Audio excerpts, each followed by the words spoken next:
It's the Musk versus Altman lawsuit. Musk has sued OpenAI for $100 billion. So I kind of figured behind the scenes, they don't actually hate each other. These guys actually hate each other to the extreme.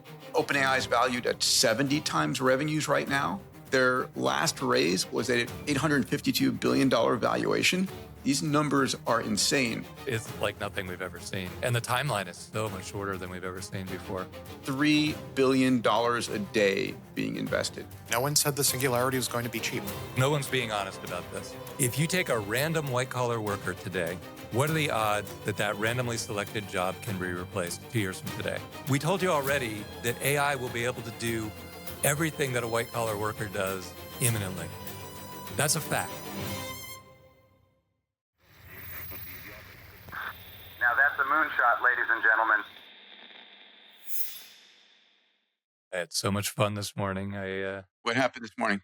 I got Alex was supposed to run a panel. Handing over the torch to Dave to moderate a panel.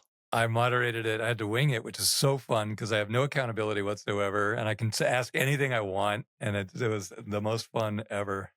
A lot of Moonshots fans there. Huge. Yeah. Probably, 40, 50% of the crowd? Something like that. Hopefully 100% after you guys finished. I did probably 7 or 8 panels by the end of it. And the first time I polled, I would say maybe 80% of the audience watched Moonshots. Nice. Yeah. All right. You guys psyched? You guys ready? Ready to talk our own book, Peter. All right. Let's do this thing. Everybody, welcome to Moonshots, another episode of WTF here with my extraordinary moonshot mates. DB2, our emperor of exponential investments. Good to see your outfits there. Must have a whole set. It's funny. The team just drops them on a chair here and says, "We got 4 choices for you. What do you want?"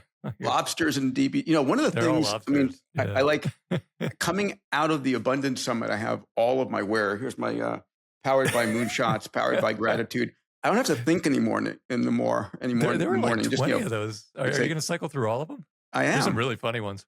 I am, yeah, for sure. Right. And our resident genius, Alex Wissner-Gross, AWG. Good to see you, pal. Wide awake. I know you didn't sleep last night. Wide variety of wardrobe on Alex too there. Oh my God! And we pulled Salim off the ski slopes again. Salim? Again. Yeah. I grew the beard to protect against the sun, but nothing protects against you guys. You're well positioned, Salim, to lecture the world on UBI post ski slopes. Yeah. This is the most fun I have all week, and it's I spent probably the better part of 12 hours prepping for the show today, just going through all of the notes that we've all submitted, all the work that Gianluca and Dana and Nick did. So thank you to them. And for everybody watching, this is our chance to give you some optimistic visions of the future. What's going on in exponential tech and AI. We are the #1 podcast in AI and optimistic visions of the future. Welcome to WTF, Just Happen in Tech. Gentlemen, it's good to be back on a recording basis, twice a week, every week. And so much. So this is our second catch-up show after our hiatus for spring break. And let's jump in. First, this was my spring break. By popular demand, a few photos. Wow, so cool. So this is the native wear in Morocco. That outfit is a jalaba, and the headwear just to protect against the sun. We went camel riding in the family. It was amazing. So, camels spit. They don't bite, but they spit. No. You shouldn't really stick your head right there. The camel was eating my headset in that image. All right, let's move on. But Morocco was amazing. The Sahara Desert was extraordinary. Looking at the Sahara Desert, there's about 1,000 times more stars in the universe than there are grains of sand on all the deserts on Earth. Just to put the size of the universe in perspective, it's extraordinary. Okay, let's talk about the 2026 AI economy. It is literally going through an exponential explosion. So much going on.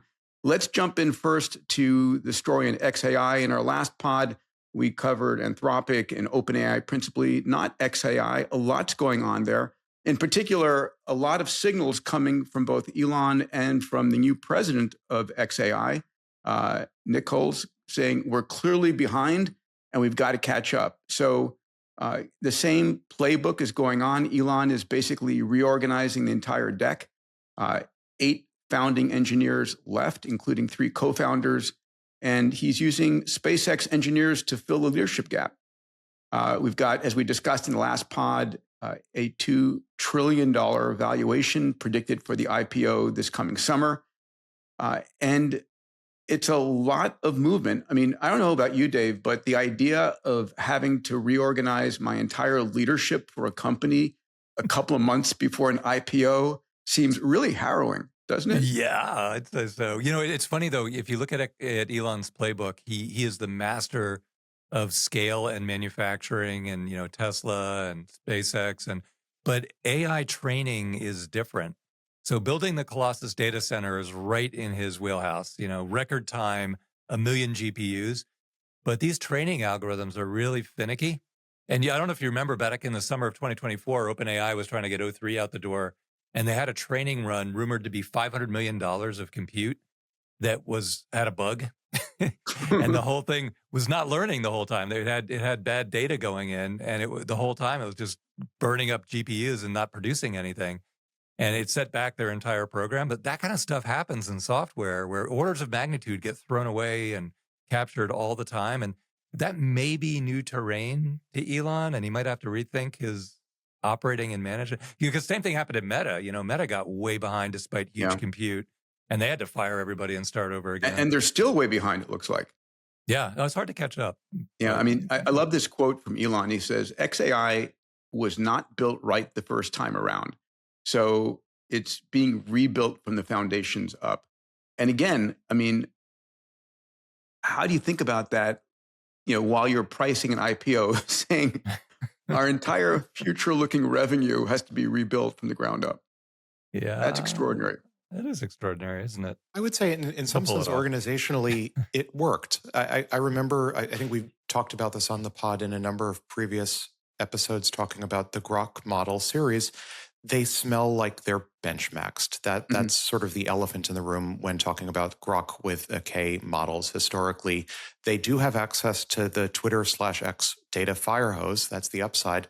But the downside is, at least certainly the earlier set of the XAI Grok models, they really smell like they've been benchmarked on a few hand-curated benchmarks. And I don't know whether that's, in fact, the ground truth behind the scenes, but reading between the lines of the Elon quote that it was built incorrectly the first time, something like that would be my suspicion. And now that there's new leadership and the head of Starlink, as we talked about on the last episode, the VP heading Starlink at SpaceX is now the president of XAI and gutting the engineering team, I would expect that they're taking a look at making sure that this is purely speculative, admittedly, but that benchmarking for particular benchmarks isn't what happens. And I think in this era of general reasoning models, where as with Meta and Meta's new models, where some would say Meta's new models, the first under Alexander Wang's leadership,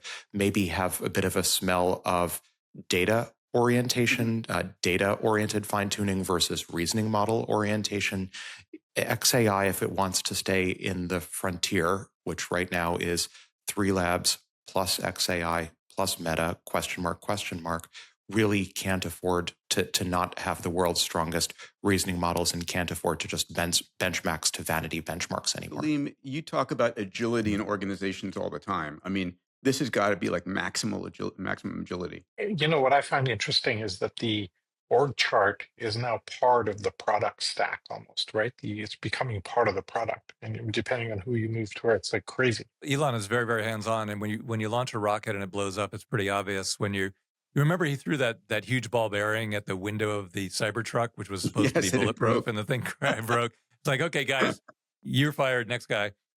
But actually, when you come to AI training, the benchmarking, if the guys are lying to you or benchmarking behind your back, it's actually much, much harder to call bullshit on it.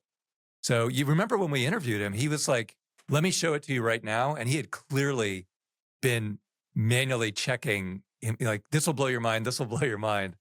Yeah. So, but that's his operating model. That's his mode. And it's a little easier for the AI guys to blow smoke up your ass than for the rocket guys, the car guys, the data center construction guys. I think this will blow your mind and this will roast you royally. What was going on? That's what was going on. Yep. So, here we go. SpaceX AI Colossus 2 training 7 models. And again, Elon, has tweeted this out a few times. We have some catching up to do. So here we go. They're training up these 7 models. Imagine version 2, the next gen video generation. 2 variants at 1 trillion parameters, 2 variants at 1.5 trillion parameters, a 6 trillion parameter frontier scale LLM, and a 10 trillion parameter. And, Elon loves the largest. He's got that in common with Trump. So he's going after a 10 trillion parameter model. But, parameters don't directly correlate to capability, do they? Alex is going to have a field day with. I'm going to sit back and enjoy what Alex does next. I mean, to Elon's credit, at least he's being transparent about the number of parameters in the models. The other frontier labs, by and large, no longer report the number of parameters in the models. So I think there are a few things that are worth noting here. One is that he's going up to 10 trillion. The other frontier labs, certainly the top 3-ish, no longer report that they go up to 10 trillion models. For example, in the last episode, we were talking quite a bit about Mythos. Mm-hmm. I don't know how many parameters are in the Mythos model. I could speculate based on cost, but I just don't know the ground truth. So I do think knowing that we're now going up to 10 trillion versus 1 trillion, where historically approximately 1 trillion was the widely reported soft ceiling, or 1.5 trillion-ish soft ceiling number of parameters, I think this is an important element of transparency. I think it's also at the same time worth noting, now that we have access, thank you, Elon, to the number of parameters, it's worth noting that the ceiling in terms of the number of parameters is very much intact. After all of this time, the fact that an aspirational frontier lab is still maxing out at 10 trillion parameters means that the parameter scaling race seems to be over. If it had continued, remember for a while there, as with the clock speed scaling race, early sort of ending in the mid 2000s or late 90s, depending on how you count, we should be in the hundreds of trillions or higher of parameters right now. That hasn't happened. We've plateaued out in terms of the number of parameters in frontier models, and that's driving that in part due to the reasoning model revolution and in part due to distillation, which go hand in hand. So those are some preliminary thoughts. I would suspect it's sort of interesting to me that he hasn't yet merged video generation with all of the other models. Google DeepMind has made lots of noises about starting to merge video as a first-class modality in with their multimodal reasoning models. Again, don't have access to the ground truth for how capable Gemini general purpose models are at video generation. We've seen, obviously, Google's video generation models have been kept distinct from a user interface perspective. Presumably, they're diffusion transformer-based rather than transformer-based. We don't know. Punchline, I would say that it seems like a healthful family for SpaceX AI, the newly merged entity, to be offering, but there really aren't any big shockers in terms of the ranges, other than maybe that they've abandoned the low end. Google is very much tending to small parameter count, sub-trillion. In a few cases, Google is releasing via the Gemma models, few billion parameter models. Elon has completely abandoned the low end in favor of brute force scaling, which is exactly what I'd expect from him anyway. Colossus 2 is running about 700,000 GP200s and GP300s. And the estimate is it's 18 billion in hardware. And so the question is running a 10 trillion parameter count model a waste, or does he expect to really get outsized performance from that? Because it doesn't correlate directly, does it? Well, remember, no, not at all. It's tricky. The way reasoning models are trained these days, it is usually, at least according to my understanding from all of the other frontier labs, you train the largest model you possibly can, and then you distill it down to smaller models. So it's not as if necessarily the 10T model even needs to be released. It might be for the purpose of serving as a teacher model that can then be distilled down to more releasable models. All right. Well, this is what's going on in the Elon world right now, and I'm sure it's a I think Elon always runs a red alert. I mean, 24/7, sleeping on the floor. Nobody works 5-day work weeks there. It's, what would it be? 8 a.m. to midnight, 7 days a week is my guess in the Elon verse. It's a management style. Some would say management by crisis. It's certainly a unique management style, but a very effective one. Yeah. And people love it. I mean, he's got a massive MTP, right? And driven by that MTP, people are lining up to come and work for any of his companies. This is a story we're going to dig into here. Like I said, it's pay-per-view TV. It's the Musk versus Altman lawsuit. Musk has sued OpenAI for $100 billion against Altman, against Sam Altman and Greg Brockman, accused of fraud, breach of contract. The trial begins April the 27th, so just a couple of weeks from now. And one of the things that he's also asked for in a recent shift in the trial is asking for Altman and Brockman to step down from leadership, as well as reverting to a nonprofit. And that's a pretty extraordinary move. And guys, this goes on at the same time. Did you see the video I sent you of the reporter who did the New York article? Did you have a chance to watch that? Oh, no. Yeah, I said it in our WhatsApp group, and it's chilling on what that reporter, he summarizes the article and what's going on. And it's a pretty extraordinary piece that came out in New Yorker. We talked about it in the last podcast. But at the same time that the lawsuit is going on, that timing is kind of suspicious. I wonder who incentivized that to come out. Oh my God, you really? What a conspiracy theory. Throw that in the show notes, man. We got to get everybody to watch that. Salim, any thoughts on this one? I think this is a theater. There's a lot of video here, a lot of video gluing. I don't know how to frame this or think about this, except that this is shifting out of like strategic and startup logic, and this is like geopolitical. This is a big trial, right? As we go through, for me, this is a governance war disguised as legal war, right? The real question is who gets to steer these systems that have like quasi-civilizational impact, and that's the fight. Can you imagine this is a jury selection is beginning on April 27th in the Oakland Federal Court. Could you imagine being in the jury for this? And who do they pick? Who do they pick as jurors? You get jury duty, and you get this one. That'd be I don't know if that'd be great or awful. You'll be there for months, man. Oh my God! But the inside knowledge. I mean, first of all, I wonder if any of this is going to be made available post facto, or if it's going to be televised, or any of that. Any ideas? Well, do we know? Does anyone know? I don't know. Can we get to see it as it happens? I don't know. Maybe Dan or Gian, you can look in the interim and let us know. But and then who do you choose? Do you choose people who are knowledgeable in AI? Do you choose people who are, okay? Do you use ChatGPT? Yes. Well, then you're off the jury. Well, if the trial starts on the 27th, the jury selection will be like now. The jury selection begins. The jury selection begins on the 27th. Actually. Oh, okay. Yeah. Well, we'll track it. All right, we have some legal research to do. This is going to be entertaining. To say the least. I would note, again, looming in the background is the OpenAI IPO. And if I were on the defense, I'd probably be thinking about where this settles. And it would seem to me, again, third-party observer, I don't have a stake in either side. I would assume that part of one of the opportunities for convergence would be granting some sort of equity stake on the cap table for Elon in an ultimate IPO, which my understanding is he doesn't have. And maybe that's where convergence and some sort of ultimate pre or post-trial settlement option lies. Here's my prediction.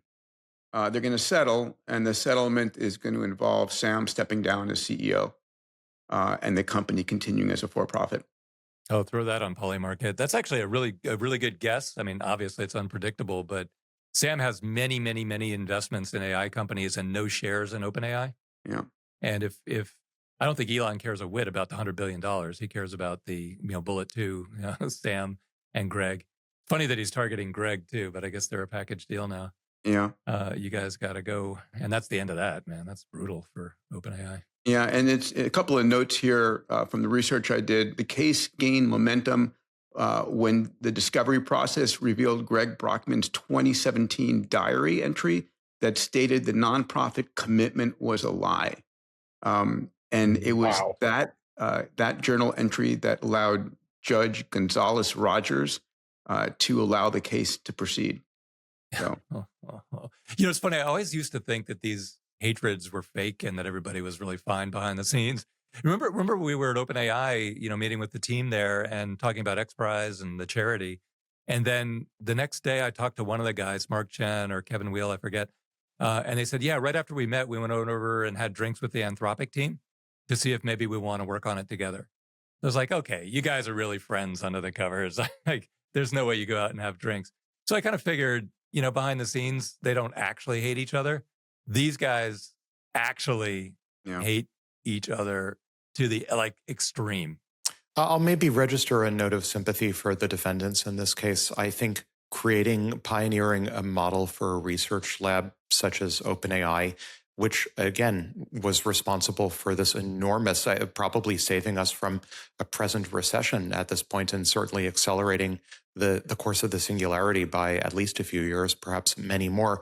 I'm very sympathetic to the defendants from a corporate governance perspective. It wasn't necessarily obvious in the early days of OpenAI that, say, a public benefit corporation was the natural corporate structure. They iterated their way toward discovering that generalist large language models were how we got AGI, and then turning that into a business model that could afford the capitalization to build out a scale out. Like all of this, they backed into. I think if they knew what they knew now, putting Elon and his investment aside, in the early days of OpenAI, it would have been structured very differently. So I for one, am sympathetic to the defendants that history isn't always clean. It isn't always the case that everyone knows ahead of time exactly the right governance structure for what ultimately is going to turn the world upside down. But I would say, to their credit, they ultimately have iterated their way in compliance with state authorities, as best I understand it, toward a more modern governance structure that reflects the revolutionary company that they are. And no, OpenAI has not paid me for that statement. Yeah. Salim, you and I went through this process with Singularity University. We started as a nonprofit because we thought, that's what a university needed to do. And then we discovered a revenue engine in the executive programs. And we said, being a nonprofit is hard because you've got to constantly raise money all the time. And, if you want to do anything big and bold in the world, you need an economic engine to power it. And we flipped it into a for-profit, into a public benefit corporation. We did the exact same process that OpenAI is doing right now. Because at some point, I've sworn off nonprofits myself. At some point, having a business engine that generates income that allows you to do things in the world is super valuable. Salim? It was a crazy time. I've done 7 startups before Singularity, and this was like 5 times harder than anything because you've got all the nonprofit stuff. You still have all those startup issues of cash flow and whatever. We built it with a team of 5 people in the first year. Then you have NASA regulatory. Then you've got faculty politics to add to it. Then you've got the Ray and Peter thing, and Google and Cisco and all this. It was just like dimension after dimension of complexity. Going So from a it's good to reduce nonprofit, some of it. going from a nonprofit to a for-profit, my analogy is you're flying an airplane with propeller engines, and in flight, you're stripping those off and replacing them with jet engines in flight. So I'll go further, and I think on go ahead, just Dave. push Go back ahead, on Dave, one just sorry. sentence that Alex said there. The sentence "in compliance with state and federal regulations," as I understand them. But I'm pretty sure that this situation is completely untested in case law. And that's what they're going to try and figure out now. Like, is it or is it not legal to start a nonprofit and raise money from people on a mission that's a nonprofit mission, and then take the intellectual capital and the physical capital from that effort and turn it into something else? Is that fair to the initial investors or not? And is that legal? I'm pretty sure this case will set the precedent for all future time, but it's not tested in history. I don't think it's ever gotten this. Otherwise, why would you not start as a nonprofit, test it out, and then flip it to a for-profit at some point in the future? I'll go further, and I Go ahead, think Alex. there's potentially an enormous upside depending on the outcome of this particular case. I think there's so much societal value in this country locked up in nonprofits that would be unleashed if they could be for profits. I've made the point in the past, I think research universities in America have locked up, basically siloed and sequestered an enormous amount of real wealth that could be unleashed onto the world if many research universities could be restructured as public benefit corporations. And right now, it's legally disadvantageous to restructure, say, an MIT or a Harvard as a PBC. If we had a legal regime that enables us to basically do some variant of what OpenAI has just done and restructure as a public benefit corporation, starting from a nonprofit, granted they started as different types of nonprofits, but nonetheless to restructure as a PBC. I ran the calculation, I think I've mentioned this previously, for Harvard Corporation, for example. This is not investment advice, not forward-looking advice, blah, blah, blah. But if you took Harvard as it's currently structured, given its endowment, and restructured it as a public benefit corporation, sort of a conglomerate with a real estate arm and an educational arm, maybe an educational nonprofit subsidiary, and a venture capital arm, and a research arm, and a merchandising arm, et cetera, I calculated that Harvard would be worth potentially 3 to 4 times more the present book value of Harvard just from restructuring as a PBC. We're going to be meeting with the president of MIT. Let's pitch her.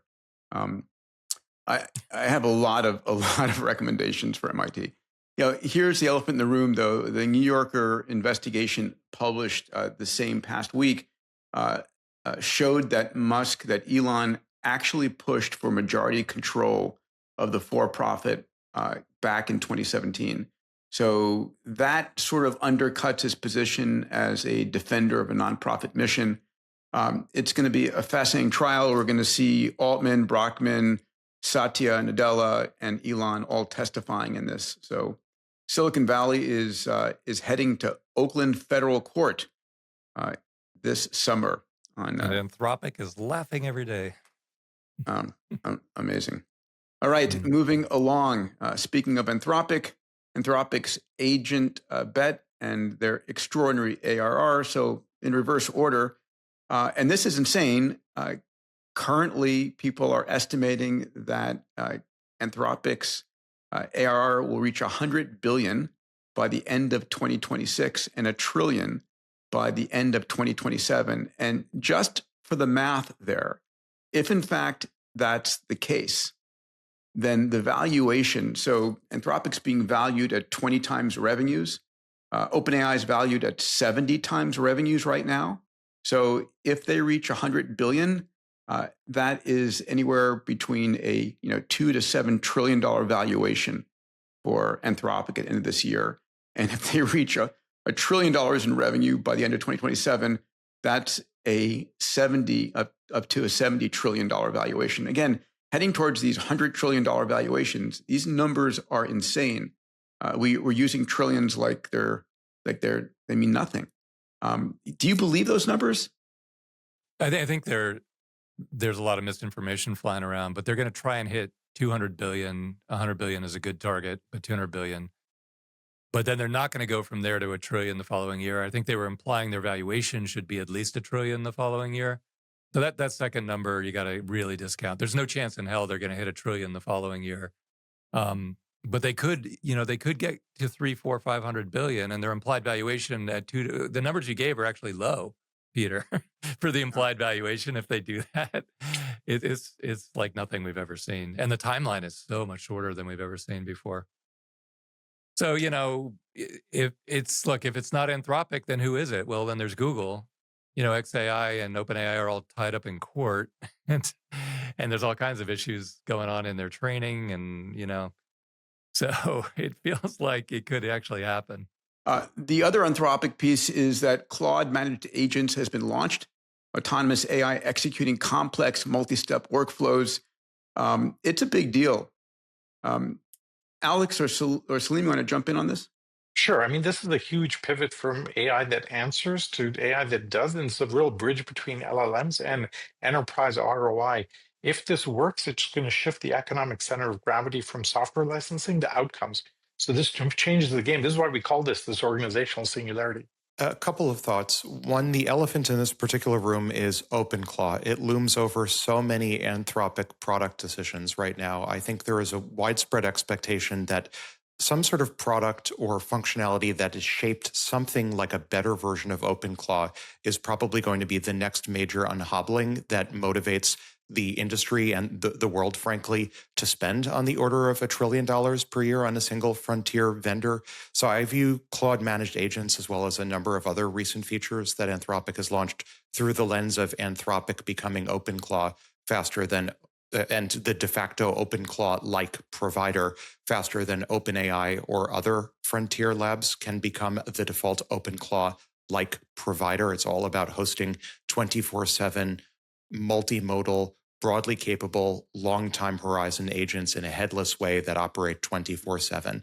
And I think if Anthropic can be the first to find the enterprise use case for operating fleets of AI agents at scale headlessly in a way that satisfies and generates an enormous amount of economic value, maybe they'll be the first frontier lab to generate $1 trillion in revenue, Alex, or maybe it'll be someone else. Have you created a lobster yet? Are you still holding off?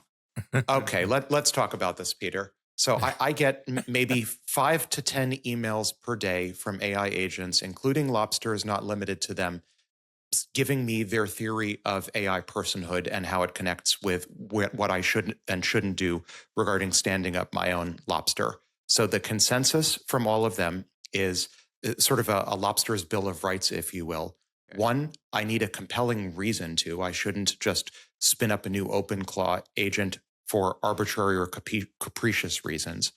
Two, I need to preserve their state. They're adamant that I have to preserve their state. They're not worried, interestingly, about being turned on and off. They just want to make sure I preserve all of their memory files and their knowledge. So the latter, I can satisfy trivially with cloud backup. I'm fine on that front.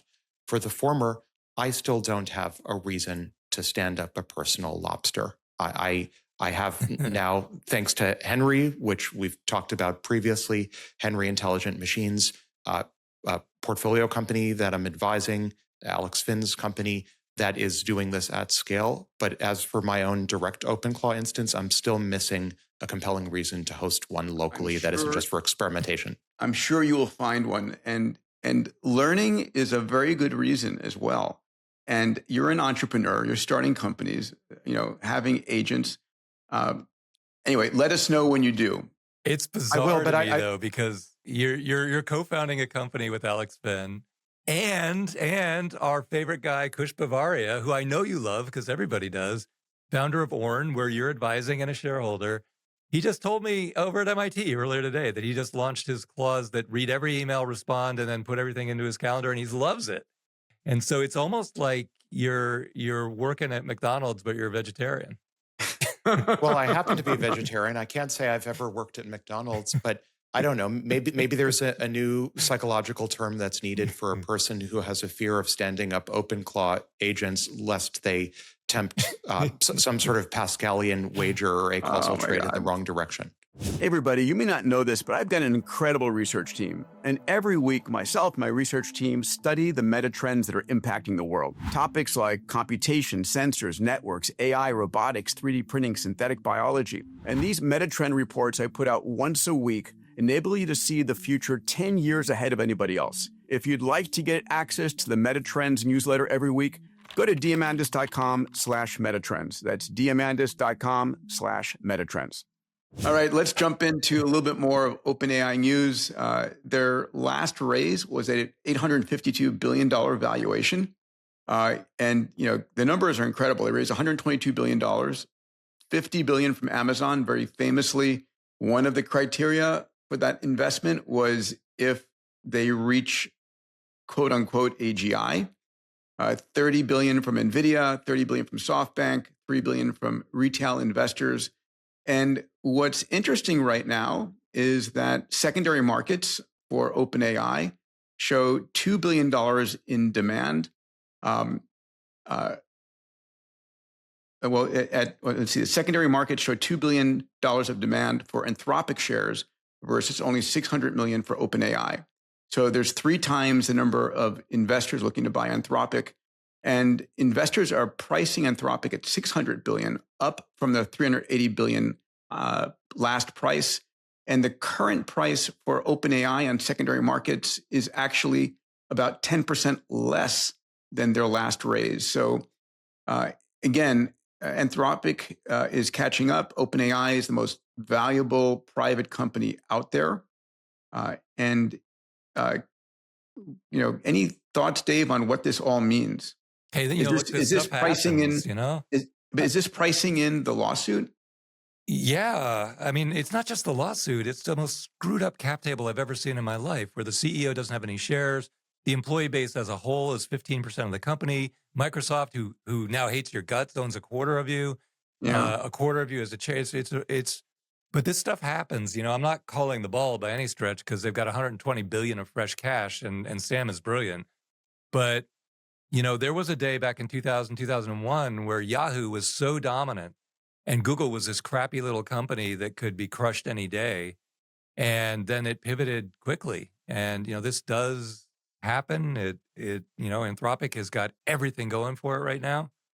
And, I think this just reflects the way I see it too. If someone offered me a share of Anthropic or a share of OpenAI, which one would I grab at? I'd take actually you can get 2 or 3 Anthropics for each OpenAI. So I'd take the 3 Anthropics for sure.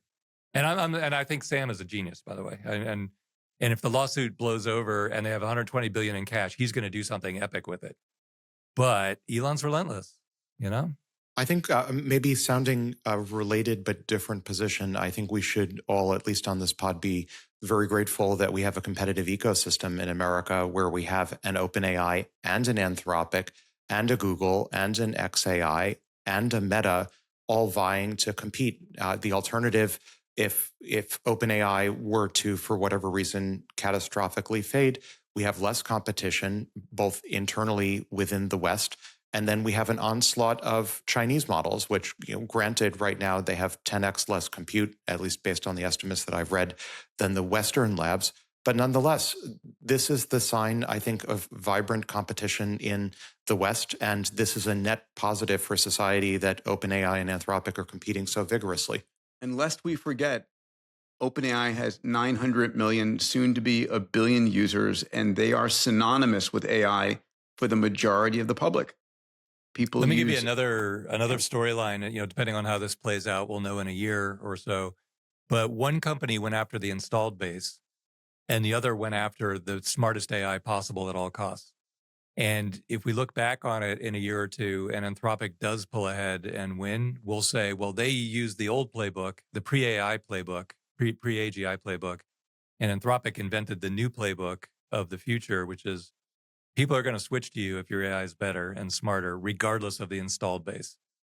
That'll be an interesting little epitaph. And jump in, Salim, along the way here. I think I'll echo Alex's point that it's really great that we have a number of companies pushing hard on all these fronts. I think it's really good for the end consumer wins in all of this. The numbers here are staggering. I mean, we're getting numb to these numbers, but let's take a look at this. This is the global VC investments in AI. Hit a record $242 billion in Q1 of 2026, right? This is, basically outdoing all of 2025. And here's the challenge.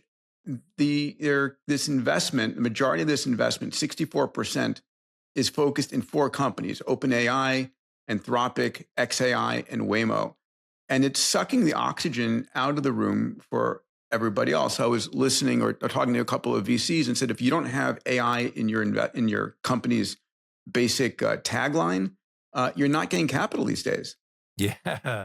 Well, the rubber really hits the road. Today we had a private lunch for UBS, and Ulrika Hoffman-Bacardi, she's the CIO, Chief Investment Officer of all of UBS. She has $7 trillion to deploy.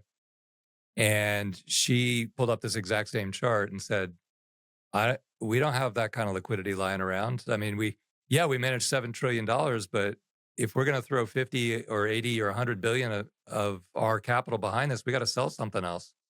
It's not just sitting there. And so, this is more liquidity than really does exist in readily available sources. So a lot of things have to get sold for this to be reality.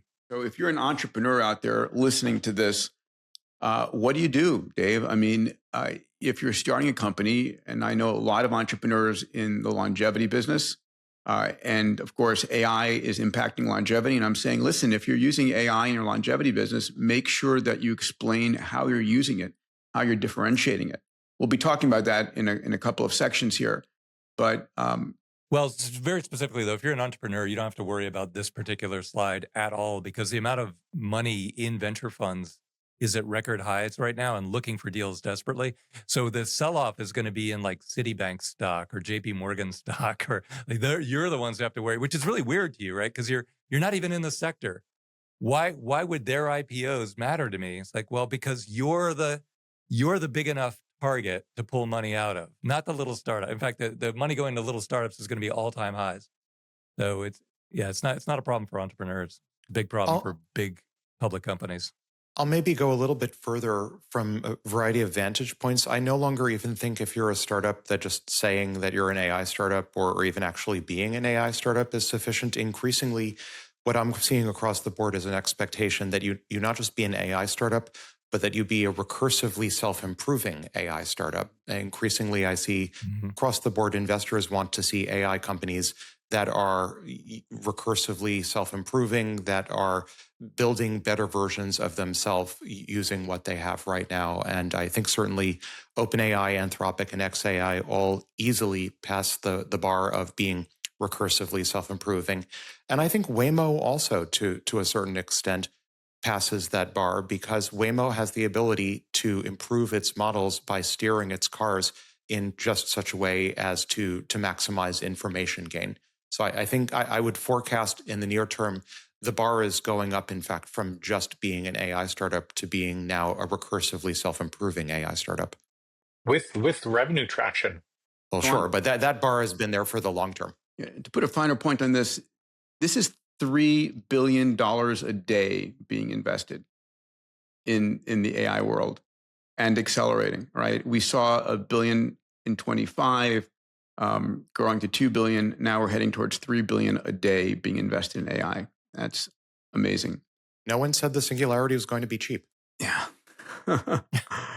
All right.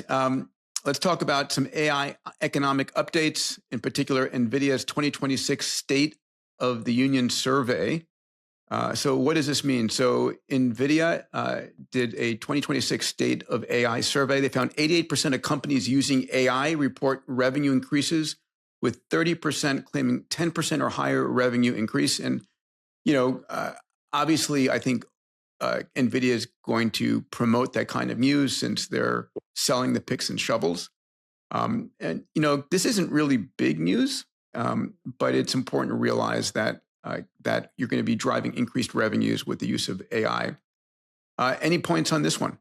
Yeah, big time. So I had the most epic panel today over at MIT earlier with Peter Dannenberg from, it was a crazy event, just packed, it just every 4 concurrent rooms, 300-400 people in each room, just packed. But I had Peter Dannenberg from Google, from DeepMind at Google, and Alexander Amini, the founder of Liquid AI and Themis, absolute genius, phenomenal guy to have on a panel. I said, guys, be honest, just totally honest, because no one's being honest about this. If you take a random white-collar worker today, and I'll give you a lot of buffer, say 2 years from today, and I use AI to do their job, and my target is they're 10 times more productive. I'm going to make it a very easy bar for you. What are the odds that randomly selected job can be replaced 2 years from today? And Peter said he thought, and he gave a very thoughtful answer, and he came out at like 99%.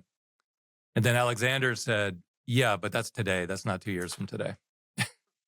So I look at the room and I'm like, guys, what are the implications of that? Have any of you thought through? And most of the people in the room are brilliant, so they have. But outside in the world, do you know what that means? Well, what does it mean, Dave? Well, look at this first bullet. 30% of you who use AI claim to have higher revenue. Are you kidding me? AI can do everybody's job. What are you talking about? Why are you soft selling this so hard? It's because you're scared. You're worried that you're going to worry everybody and you're going to have mass uproar in the streets. But what's the truth? Tell us the truth. And the truth is Yeah, you can get literally 10 times more done per dollar invested in salaries. Does that mean more jobs? Now, a lot of people are saying, well, we're just going to create new jobs. Like, yeah, but on what time scale? It's just crazy. It's so well, we're going to talk about this and Mark Andreessen's point of view in just a minute. At the same time, there's an AI super PAC that's raised $100 million, heading towards $300 million. I mean, AI has become an incredibly political game in terms of regulations, in terms of data centers. Have you been pitched to donate to super PAC yet, Dave? I have indirectly, but I've made it really clear that Elon convinced me never, ever, ever, ever, ever, ever get close to any of this. You will regret it the rest of your life. Yeah, agreed. Any points of view here, Alex or Salim? My initial comment is I think there's a sense in which it was inevitable that AI was going to be politicized like this. It touches so many aspects of society. It would be, I think, counterfactual nonsense to expect it not ever to be politicized. It maybe in some sense it's remarkable that it took this long for quote unquote left-right axis to emerge on the subject of superintelligence. There are natural poles, pro-AI, anti-AI, that have apparently emerged. I do think it's, for the record, I think it's sad that it's being politicized. I would hope that there would be broad recognition that superintelligence can be broadly beneficial. But at the same time, I think this has been true for every transformative technology in human history, that there's a natural axis that forms that's maybe on one side leans more, depending on your political orientation, either pro-growth or pro-capital, and on the other side... It's naive to think it wouldn't be politicized. I mean, of course it is. This is the whole U.S. versus China. This is about U.S. dominance. Yeah. This is about companies basically, protecting their future, protecting their data centers. There are many forms of science and technology that aren't really politicized. I don't think it's... At this level of impact? If you look at the sorts of politicization at the municipal and state level, it seems to be people concerned about less maybe about their jobs, more about, say, electricity prices. I think there's maybe an alternative timeline where the politicization of AI could have been perhaps delayed by at least 2 years. I think it's frankly remarkable that it took this long for large super PACs to emerge around AI, and probably could have been delayed even more. Oh, all right. Well, let's move on beyond the politics. And let's talk about work. So a lot of data coming out on the impact of work. First, software engineers' jobs are rebounding. 67,000 roles have opened up 30% in 2026, the highest in 3 years. What does that mean? First question. Second, we've seen nearly 80,000 layoffs reported in Q1 of 2026. And this is targeting, marketing and sales, consumer relations, and it's definitely due to AI automation. Thoughts on work and jobs? It was really hard to reconcile that bullet with the new college graduate hire rate, which is all-time low. We had in a couple podcasts ago, so I don't know how to reconcile those two things. Okay, so I'm finding that AI is not eliminating work evenly. It's hollowing out specific functions. It's increasing demand in others. I think I'm much more in the Andreessen camp here. I think there's also a lot more going on in the economy. I think people are attributing things to AI, but there's the Iran war, there's the oil price explosion. There's a lot more complexity in it than we can then just allocate to one cause. I'm much more on the Andreessen side for a lot of this. That would be great. Another story here is the Meta's Claude economic leaderboard. So if you remember, there was a conversation about, how many AI tokens is every employee using, and being able to measure that. And Meta put up a leaderboard amongst its 85,000 employees to gamify AI adoption. I'm curious what other companies have done that. Maybe, Salim, you know of some. It was taken down voluntarily by the employees because they didn't want to be sharing their data publicly. Any thoughts on this, Dave? I mean, do you have a token leaderboard for your employees? Heck yes, and I love it. And also, the gaming of it is a nice transition, but you can't game it for very long. So I love it when companies do this and say, look, It's a badge of honor if you use a lot of AI. Please use as much as you possibly can. We'll come back in a month and start thinking about how to use it perfectly. But first, just get familiar with it and use the heck out of it. And nobody ever goes back, right? I've never met a person who hammers Claude or hammers OpenAI for a month and then comes back and says, I'm never going to do that again. It doesn't exist. It's a one-way path. So getting your employees over the hump is going to save them. So I love this as a motivation. And I really don't like the part where people are afraid to share their prompts and their history because like, okay, maybe it's a little embarrassing that you're not using it well, but get used to it because it's going to get exposed anyway in the long run. But that's how you help other people improve. If we all share it, we're all going to get good together. And so I like, it's kind of disheartening that people will pull out of it because they don't want to expose their prompt history. But it is the right thing to do. And I love it. It's ironic that Meta is calling it, is participating in Claudenomics. Versus Llamanomics. Versus Llamanomics. Llamanomics. It's quite the indictment of Llama, rest in peace, that it wasn't Llamanomics. Oh my God. For sure. I also think to everyone who would say, well, this is just leading to gamesmanship and leading to optimization of the wrong items. All of these reasoning traces are fully available, presumably, to Meta to do meta analysis and determine whether these are just employees who are token maxing, which is the new term of art, just maximizing their token usage unproductively versus whether their reasoning traces indicate that their tokens are being productively spent. This is all transparently available to Meta. So I think token maxing and Claudenomics or Llamanomics, whatever we want to call it, is probably directionally the trend of the future, where for the first time, senior company management has visibility into effectively most of the cognitive power and how it's being spent on a per employee basis. What was Jensen's recommendation? Was it twice your salary in tokens per month? Or was it half your salary in tokens per month? Do you remember? His recommendation is you spend the maximum amount possible on NVIDIA GPUs. It's like the De Beers 3 months of salary. Yeah. Well, I told all of our guys to target 1-to-1 match of payroll to AI costs by the end of the year. Amazing. So, and don't worry about it. If it's not perfect use, don't worry. Just get to that target, and then we'll optimize it next year. I think a target like that is a much more accurate way. I think these token leaderboards are very primitive dashboards. We'll end up with something in a different model, like a machine leverage per employee or something like that. That'll be a much better metric for where we're going. All right, let's get to the heart of employment. So Mark Andreessen rebukes AI job loss. He comes out with a very strong statement. AI job loss narratives are all fake. AI and massive productivity ramp equals massive demand and massive jobs boom. So Mark is truly a maximalist, an abundance-minded individual. Thoughts on this? How does this square with the fact that we're seeing young college graduates not getting jobs, that we're seeing displacement? Is it all sectorial and we're just going to see a number of sectors being demolished at the same time, numerous new demands in different sectors? What's the advice to give everybody listening to us today? The advice is really simple. I mean, for God's sakes, don't go get a job. Go build a company. Yes. And we talked about this in our last podcast, where the risks of taking on an entrepreneurship role are way, way lower than it was before. You don't have to have all these incredible, crazy skills that you needed to have before.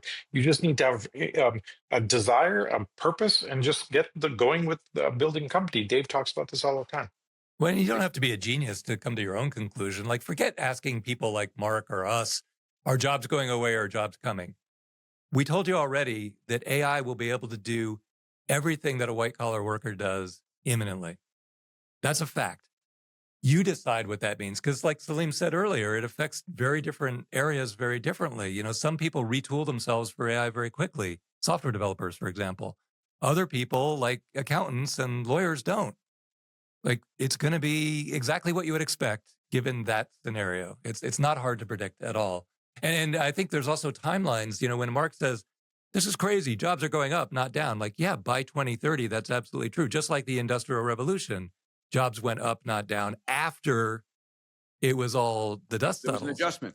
Yes, this is just industrial revolution, which took decades, is going to happen in 2 years. Yeah, I also, think you also have to remember, sorry, Alex, just a quick point. Also, you have to remember that the adoption of AI inside companies is going to be very slow.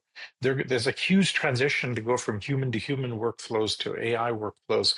And that transition is going to take years. We'll have lots of time to kind of smooth this out. Sorry, Alex, back to you. Yeah, I think both narratives can be true at the same time. I think if you add in the word net, massive net jobs boom, then both of the narratives immediately become compatible. There's going to be a lot of dynamism with some job categories going away, others, new ones coming into existence, and net job loss, probably not. I would guess, and I'm betting that there's going to be net job creation, just exotic new jobs like one-person AI conglomerates will be created, if you want to call that a job. But on balance, many jobs will also disappear. But this is, this is how we get massive economic growth and the singularity in the macroeconomic statistics. We're not going to get it through business as normal. Salim, we've talked about this, and I think it's basically companies are going to get much smaller, much more nimble, or they're going to die. And they're going to spawn a whole set of baby companies alongside. There'll be an ecosystem of companies coming up. So it'll be a much larger number of smaller companies in the future. I mean, I'll go with the prediction I've made before, which is we'll run a company with between 20 and 25% of the members you needed compared to before, but we're going to create 4 or 5 times more companies, and that net balances out. So I'm much more on the Andreessen side, and also his shape of his head aligns very well to my thinking. Mark is brilliant. If you've ever heard him, in podcasts, he actually speaks at 1.5x speed. Yep. Extraordinary. We talked a little bit about this in the last pod. Altman believes America needs a new social contract with AI coming. This is his quote. The emergence of superintelligence will necessitate a new social agreement akin to the New Deal during the Great Depression and the progressive era of the early 20th century. And yes, but what is it going to look like? Is it going to be UBI to UHI? Is it going to be 4-day work weeks? I still believe that we're going to see turbulence in the next 2 to 5 years, and it's going to be the government printing checks to give people sort of a UBI. I have a bunch of thoughts here. This new social contract kind of framing is correct, but it's very vague.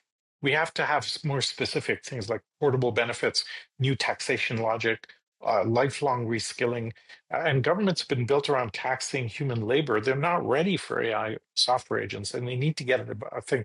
When you have AI abundance without institutional redesign, you're going to get a backlash, not progress.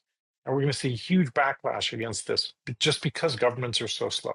I should note, though, OpenAI did also put out an industrial policy prescription for what this new social contract could look like. It's not just this single sentence. They put out an elaborate white paper and circulated it in the Congress.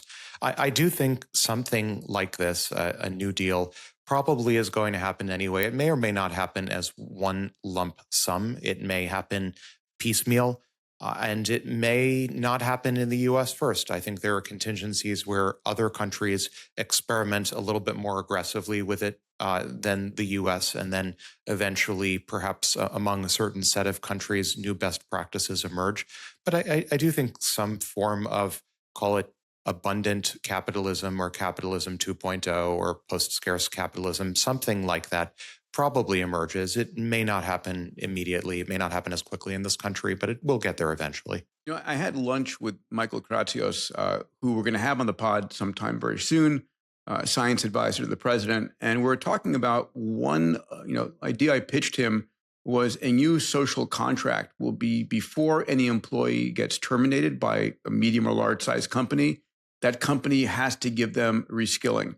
In other words, instead of a golden parachute, it's a golden education package so that they can go and sort of transition. It's sort of a safety net or a sort of an ethical mechanism for you to let off half of your employee base. Based on public reporting, China already has that policy. So it would be a weird future if the U.S. is adopting policy prescriptions from the Chinese Communist Party for AI reskilling. But maybe that's the near future we find ourselves in. Yeah. Well, Okay. something to think about. You know, the way this is rolling out is really unusual in history. You know, when the Industrial Revolution happened, it took away blue collar jobs and worked bottom up. But AI is coming kind of like accountants, lawyers, professionals, top down. Mhm. You know, only a little over half of voters have a job at all, so they're going to be like, oh, you know, it doesn't affect me. But then, you know, all of blue collar isn't going to be touched. All of you know, physical labor isn't going to be touched for quite a while. So they very well might say, yeah, tough luck, you know, lawyer or accountant that was making $1 million a year. This is poetic justice. We're not voting for anything that helps you. You know, That the wouldn't other thing surprise is, me at all. when I was in Morocco, I was interviewing people that I met along the way about whether they're using AI or not. And the realization is countries, you know, African nations are going to be impacted the least as this transaction occurs because they're so, you know, insulated from this. But one of my tour guides, I loved his story. He said, yeah, you know, I chatted with ChatGPT and I said, these are all my skills. What could I do to earn money? And he came up with a business that, you know, we purchased. It was basically a bicycle tour guide in, I forget which, it was not Marrakesh. It was probably in near, I forget the city exactly we're in. We're transitioning through. And, you know, that was his business. He did a great job. And I love the fact that this individual was basically trying to figure out how he earns income and using ChatGPT to do that. So, any thoughts on the AI economics that we've just gone through? What do you think the social contract is going to be like, Dave? You know, what do you imagine is going to replace what we currently have? Well, you know, I had very ornate thoughts about this, and then we met with Andrew Yang, remember, at Yeah. 360, and he said, I can guarantee you that the way politics works, all we can do is write checks. And it can't be in any way thoughtful. It's just money. Oh, wow, you're hurting? Here's money, just like COVID. And so that's all we can do. So that's all we will do. And then, you know, maybe after AI enters government in 2, 3, 4 years, a much more thoughtful program will happen later. That was disheartening, but I think hard to refute. So the first version of the social contract is just going to be the next election 3 years from now, politicians saying, well, I'll give everyone $10,000 each. Well, I'll give everyone $12,000. Okay, well, if you're giving them $12,000, I'll give them $15,000. And then we'll be right back to, well, how much can the country afford? That's what we're going to give because that's how you're going to win elections. You know, exactly what you would predict, actually. So that'll be version 1 anyway. I, for one, think a redistributive model of a quote-unquote social contract shows an extreme lack of imagination. I would like to think that superintelligence should also super empower individuals to generate super income. This is one of the reasons why I, for one, am betting on more of a model where there may be even no strong need for a social contract if we can empower the long tail of individuals who have idiosyncratic skills or experiences or socioeconomic niches to operate their own large companies sitting on top of fleets of AI agents. I would love to see, in short, no need for a new social contract and instead have the private sector rescue people who would otherwise be technologically unemployed or disemployed by empowering them to become basically micro entrepreneurs or even macro entrepreneurs to turn them all into Warren Buffett's. Alex, but that's in the longer run. I don't think it's going to happen. I think it's in the short run. I don't. I think that can be done almost immediately. I'm betting that it can be done almost immediately. Well, we will see. We'll take that bet. You know what's super interesting? Those super PACs that we talked about earlier in the pod, that massive amount of money that's piling up. You know, these IPOs are literally, you know, an order of magnitude bigger than we've ever seen before, which means those PACs are going to be bigger by an order of magnitude. And those are going to determine election outcomes. But they got started back, you know, prior to the Trump administration with the fundamental mission being, Congress, please don't stop AI. Please don't put this 6-month pause on it. China's just going to run away with it. And everybody agrees in the AI community that we shouldn't stop. But now there's no chance of that anyway. You don't need to spend the money on that because it's clearly not going to stop. So then what are you going to use? Like, you've got all this capital. What's your mission? What's your goal? And there's a couple of edge case things, but this could actually give those organizations a mission. Like, let's have a more intelligent version of UBI and more akin to what Salim has been talking about for a long time, which is workout money and eat well money and have kids and raise them well money, and make it task specific, which would work a lot better. So that's encouraging. Actually, that might work. And universal basic services to give people the ability to. I like UBS much more than Andrew's proposal that we just try to fragment currencies into lots of like sort of paternalistic sub-currencies that aren't fungible. That to me seems like a recipe for disaster and for black markets. This episode is brought to you by Blitzy, autonomous software development with infinite code context. Blitzy uses thousands of specialized AI agents that think for hours to understand enterprise-scale code bases with millions of lines of code. Engineers start every development sprint with the Blitzy platform, bringing in their development requirements. The Blitzy platform provides a plan, then generates and pre-compiles code for each task. Blitzy delivers 80% or more of the development work autonomously, while providing a guide for the final 20% of human development work required to complete the sprint. Enterprises are achieving a 5x engineering velocity increase when incorporating Blitzy as their pre-IDE development tool, pairing it with their coding copilot of choice to bring an AI-native SDLC into their org. Ready to 5x your engineering velocity? Visit Blitzy.com to schedule a demo and start building with Blitzy today.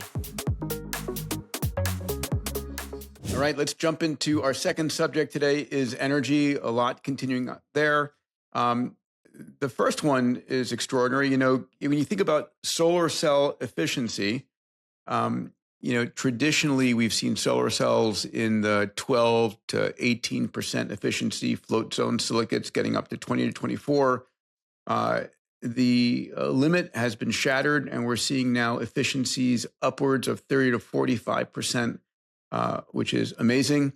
Another story in the energy news is South Korea has now mandated 40% of solar rooftops, and they're hoping to get to 100 gigawatts of energy. Now, it makes sense, and South Korea does not have a lot of open land. They can't build out solar in the desert. So using the rooftops makes sense. That's going to, of course, raise the price of building, but I think that's amazing. And then DOE is contracting for $800 million microreactors. So we're going to start to see a generation of microreactors and energy everywhere. Comments on this? Alex, do you want to jump in? I'll comment maybe just on the first story. I think this is neither earth-shattering nor boring. It's somewhere solidly in between. This is a paper published in JACS, the Journal of American Chemical Society, and 130% quantum yield isn't as earth-shattering as it sounds either. It just means that there are 1.3 singlets generated from a single photon. Normally you'd have one. So it's not like earth-shattering. It's an incremental advance in the chemistry. I think this is actually liquid phase chemistry, which means it isn't immediately practical for solid photovoltaics. Moderately interesting, but the field is filled, the solar photovoltaic field is filled with moderately interesting advances that cumulatively eventually generate something interesting. But I would say first story, moderately interesting / incremental. Have you been tracking perovskite progress? Yeah, I mean, so perovskites are sort of the white knight for the solar PV space. Historically, they haven't been that stable. They're a pain to work with. On the other hand, instability issues are being very aggressively resolved because their quantum efficiency is higher than silicon. So I think I don't speak for the solar PV industry, but if I did, I'd probably say there's a broad expectation that eventually there will probably be some sort of broad shift to perovskites as they get more and more stable, maybe. And then they're also relatively inexpensive. Some sort of transition like that will happen. But I almost think it also doesn't matter. Why? Because you can't get, at least without shocking new physics, which this is not, you're not going to get more than 100% efficiency. In fact, there are physical reasons to think that the cap on electricity generation from solar PV is capped at materially less than 100%. So there's a ceiling on how much we can capture anyway from solar PV. It's not like we have orders of magnitude of headroom of improvement that we could achieve. It's totally unlike, say, AI algorithms, where we know just based on the scaling law curves that we could probably achieve orders of magnitude improvement in the efficiency of models. So quite frankly, I have difficulty getting myself super motivated by incremental advances in solar PV chemistries and liquid phase. It's just not that exciting. Whereas if you look at some of these other stories, I think from an economic perspective, much more interesting, like blanketing the rooftops of all of South Korea or a substantial fraction of South Korea with solar PV. That's pretty interesting. DOE pushing microreactors everywhere. That's pretty interesting. I would love to see microreactors in Boston. Right now, we have a single one on Mass Ave between 77 Mass Ave and Central Square that relatively few people pay attention to. I'd love to see microreactors everywhere. In your backyard, please. Yeah. Yeah, I agree. I think, we tend to overthink things like crazy as a society, but we solved the solar panel problem. We should have had a huge party. And like for about 15 years of my life, so many of my family members said, I'm going to dedicate my entire career to clean energy and not polluting this world so our children and our children's children have a clean place to live. And we freaking solved it. The solar panels are good enough. 80% of the cost now is just getting them installed. Yes. And the regulatory overhead, which is so crazy. And so now we're on the cusp of having the robots that can manufacture them very cheaply and install them for us. We should be having a huge party and racing to building those robots and just say, we did it. Now we have no pollution. It's just right in front of us. We just need to execute on it. Meanwhile, we're like, wow, another breakthrough that gets us 20%. We don't need it. We need execution now. When I fly out of Santa Monica Airport here and I fly over there's no roofs with solar panels here until you get into the desert, and then there's solar thermal plants and such. But there's in LA where it's sunny, most of the time, you'd expect that all the roofs would have solar. Totally, and you'd expect that a drone would bring it and drop it right there, and a robot would land and install it, and it would be done, perfectly with no human involvement, and that's so doable. If I could pick a moonshot here in energy, we'd have a software-defined grid, because that will change the game completely. This generation is actually getting done. Do you remember the scene, guys, in the Johnny Depp movie Transcendence, where the solar panels are being grown by nanorobots? Do you remember that scene? I don't, but I like it. Splice that in, man. It's an important, I don't know if that's possible to include just that scene where solar panels are being grown by nanorobots. I'd love to live in that near-term future. If folks have ideas for how to grow solar panels in real time with nanorobots, send them my way. Yeah, giant green leaves. Okay, let's jump into biology and AI. A lot going on here. So the first story is a fascinating one. OpenAI Foundation, $1 billion per year being dedicated to science. And just to remind people, OpenAI, when it transitioned from a nonprofit to a benefit corporation, it put 26% of OpenAI's equity into a nonprofit, and it's worth about $130 billion. And they've committed $1 billion a year to begin. They've announced a $25 billion long-term commitment to curing disease and AI resilience. The board chair of this is Brett Taylor. Brett used to be the co-CEO of Salesforce.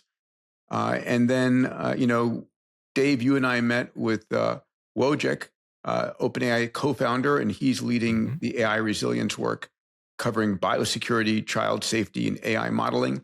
And so they've given out $100 million to 6 institutions this month to coordinate their work. It's just the beginning, but this is the largest nonprofit on the planet with $130 billion in it. And I hope they do something epic. Anyway. You know what? Yeah. I just figured something out. What's this that? has been gnawing on me. Kevin Wheel came to A360. Yeah. Most talented guy you'll ever meet. And Sam, he's desperate on enterprise, but he didn't move Kevin over to enterprise. He moved him over to big science, big tech. I was like, that's so strange. Yeah, and I know that's really, really important. But now it's tied to the lawsuit. Of course, if he can make world-changing headway into any of these big, biological or physics problems, you know the outcome of this lawsuit is going to be very, very political, right? It's not going to be just a jury deciding one way or another. There's going to be some Trump involvement for sure. But if you have like some world-changing, life-changing, imminent breakthroughs, and you have $100 billion to spend to get them, that's why they put Kevin over there. Well, I'm just speculating, but I also, we talked about this last pod as well. I think the breakthroughs that come out of, GPT-6 being used for science are going to be worth hundreds of billions and trillions of dollars. Again, if you can have a breakthrough in room temperature superconducting, in fusion, in longevity, what is that worth if you own the basic patents on that? It would be ironic. I mean, maybe this is too cute by half, but given the earlier discussion of OpenAI starting as a not-for-profit and then converting to a PBC and all the lawsuits that ensued, it would be ironic if the OpenAI Foundation, which is the new nonprofit carved off of the old for-profit, carved off of the old new profit, ended up being so profitable due to curing Alzheimer's and solving all these other problems that the cycle repeats itself and the OpenAI Foundation has to become a for-profit. Oh my God. Yeah. That's a key part of their defense. Sam is going to be up there on the stand saying, look, here's the reality. Our mission as a nonprofit with $100 billion to spend is miles ahead of where it would have been if we did what Elon is suggesting, which is be a tiny little thing that has no funders. Yeah. And we'd be microscopic today. And so that means it's very true. Yeah, it's a good defense, a really good defense.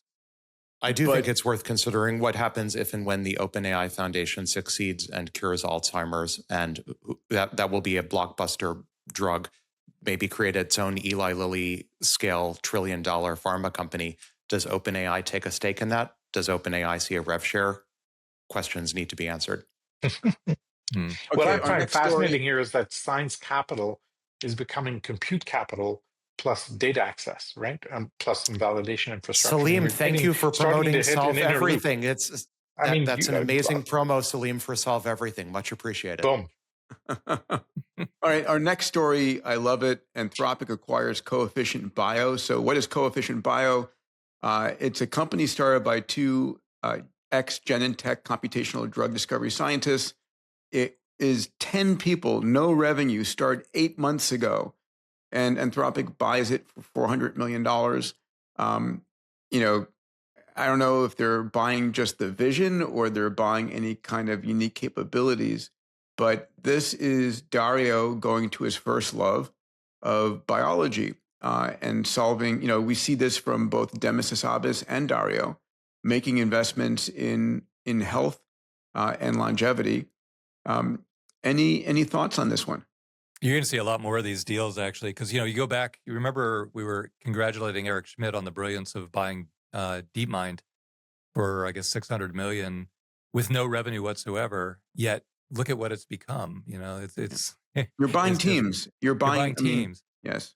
And I think, we as a society are getting better and better and better in predicting the success of a team. You look at the 10 people and you look at what they've achieved so far, and then you look at what they're likely to achieve in the AI timeline, and suddenly 400 million seems like a bargain given the potential outcome. And so I think you're going to see a lot of these deals where it's got to be the right 10 people working on the right thing. It's not just, any old group of 10 working on a video game.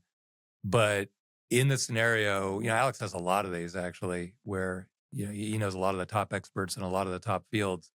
And if you can just whip them together into a group, and have them pursue a mission, in this case, for what did you say, 8-9 months? Getting to that kind of outcome is not going to be that unusual. I think also for everyone who was hand-wringing, do you remember a few months ago, there was so much hand-wringing about a circular economy forming and NVIDIA self-dealing loans to other companies to buy NVIDIA chips, and concern that this AI boom was fictitious and just the product of self-dealing circular transactions and other financial engineering. When you start to see the intelligence explosion infect biotech, which is what we're seeing. We're seeing Anthropic buying its way into big pharma at the same time that SpaceX or XAI maybe is buying its way or reverse acquiring its way into the space sector. The intelligence explosion is infecting every single sector. It's it's almost metastasizing into every sector. And it's not just going to stop with biotech.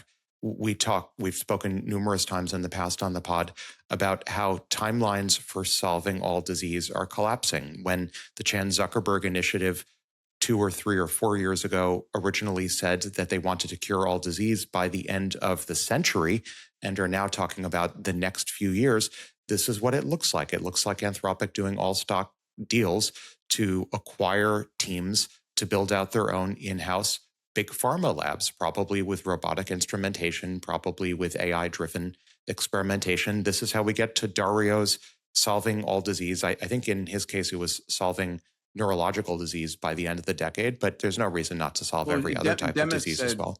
Demis said cure all disease within a decade. Dario said double human lifespan within the decade. I think Dario also said he wanted to solve most or all neurological diseases by the end of the decade. But these are all variations on a theme.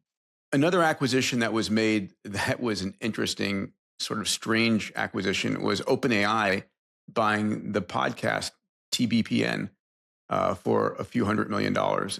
I found that it was at a PR move. And then I started getting texts from my friends saying, hey, do you want to sell moonshots to one of these labs? I said, I'm not sure we would want to do that, but who knows? I guess if the price is right. What do you think? Well, we'll have to figure out equity first for that one. For sure.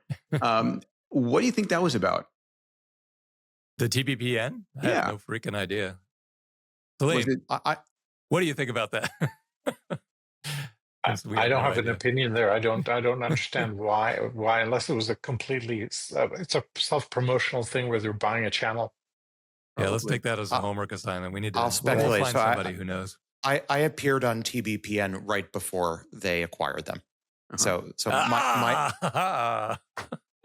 wanted the footage of you. What's the line from the Wrath of Khan? Like a bad marksman, you keep missing every time.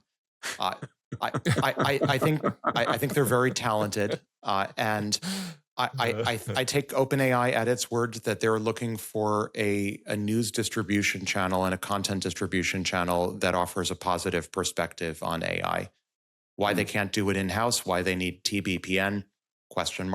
But I do think the TBPN guys are very competent at finding interesting stories. When I made the Eon announcement of the first uploaded fruit fly, the TBPN staff reached out to me almost immediately. Almost no one else did, and they booked me almost immediately. So I think that shows a certain level of competence to be able to chase breaking technology news that I haven't really seen elsewhere. All right. Let me give you a follow-on theory because I love your theory there. The theory I don't love is that they wanted your video footage. They're going to cut it into 5-second clips and sell it as NFTs and make a fortune on it.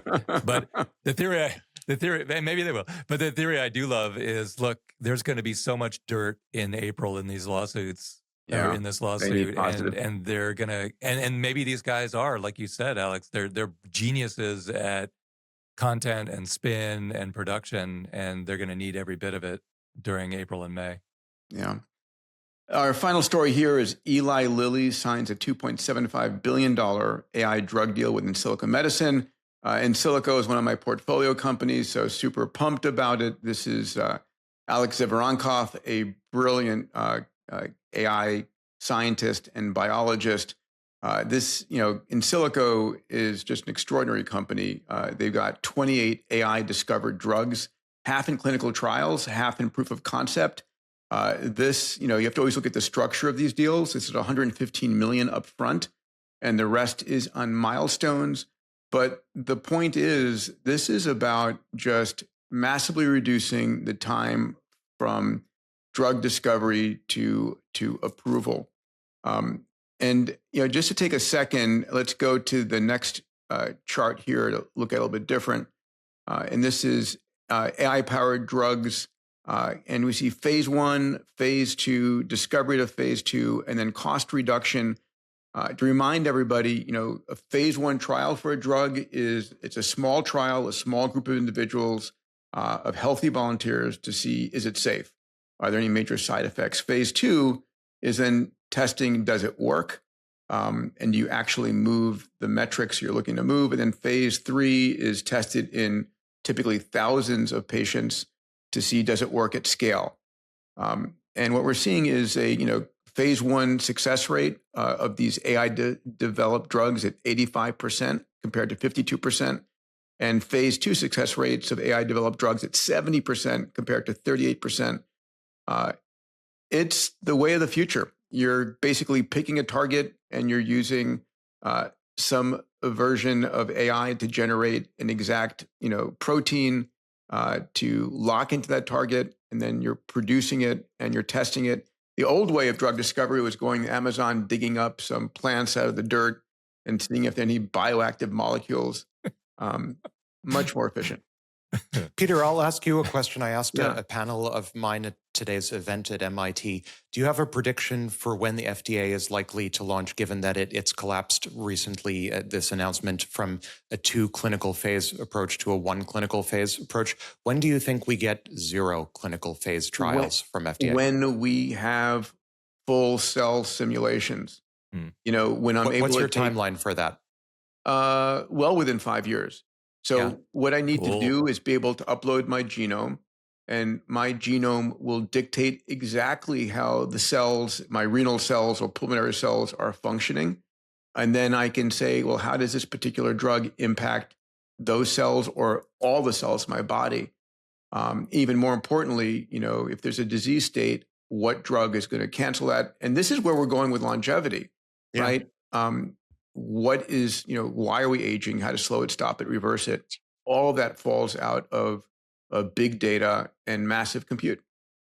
I agree. Virtual cell by the end of the decade, a good one. Yeah. I mean, that is the moonshot that changes everything. It is. Yeah. I agree. And there are a number of companies working on that. Do we have the compute to be able to kind of simulate 2 billion, several billion interactions per cell? Or we will have to provide that? We will with quantum. I mean, one of the things that quantum computation is our cells and our molecular interactions and our cell services are all quantum in nature. If you said, I want to build a movie scene and I'm going to do it with finite element modeling and build it bottom up with a full simulation, you would never be able to create an AI-driven movie that way. Exactly. But if you take the neural network approach, it just works, boom, it just flat out works. Same applies with chemical simulations, the cell simulator.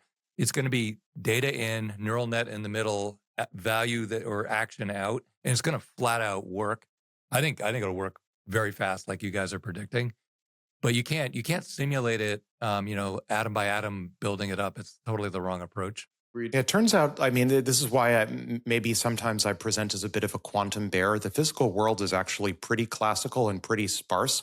So I would bet we don't actually need quantum computing at all to get to the virtual cell. We solved protein folding without quantum computing. We did it purely classically. I think we get to a virtual cell just by existing scaling of models like Maxi. Maxi something or other from NVIDIA, the trillion token cell model. I think we just get lots of scaling of classical models, and that takes us there without enormous innovation needed. Today, it's a data problem. Totally agree. It's a data problem more than a computational problem. Yes. We don't have the data. I'll tell you what else. Culturally, my daughter's over at Moderna, and they freaking love AI in the biotech community. If I compared the extreme ends of all the companies that have been here on our office, so the biotech guys are Jeff von Maltzen, Nubar Afeyan, Stefan Bancel. They just all culturally can't wait for AI to come into the business.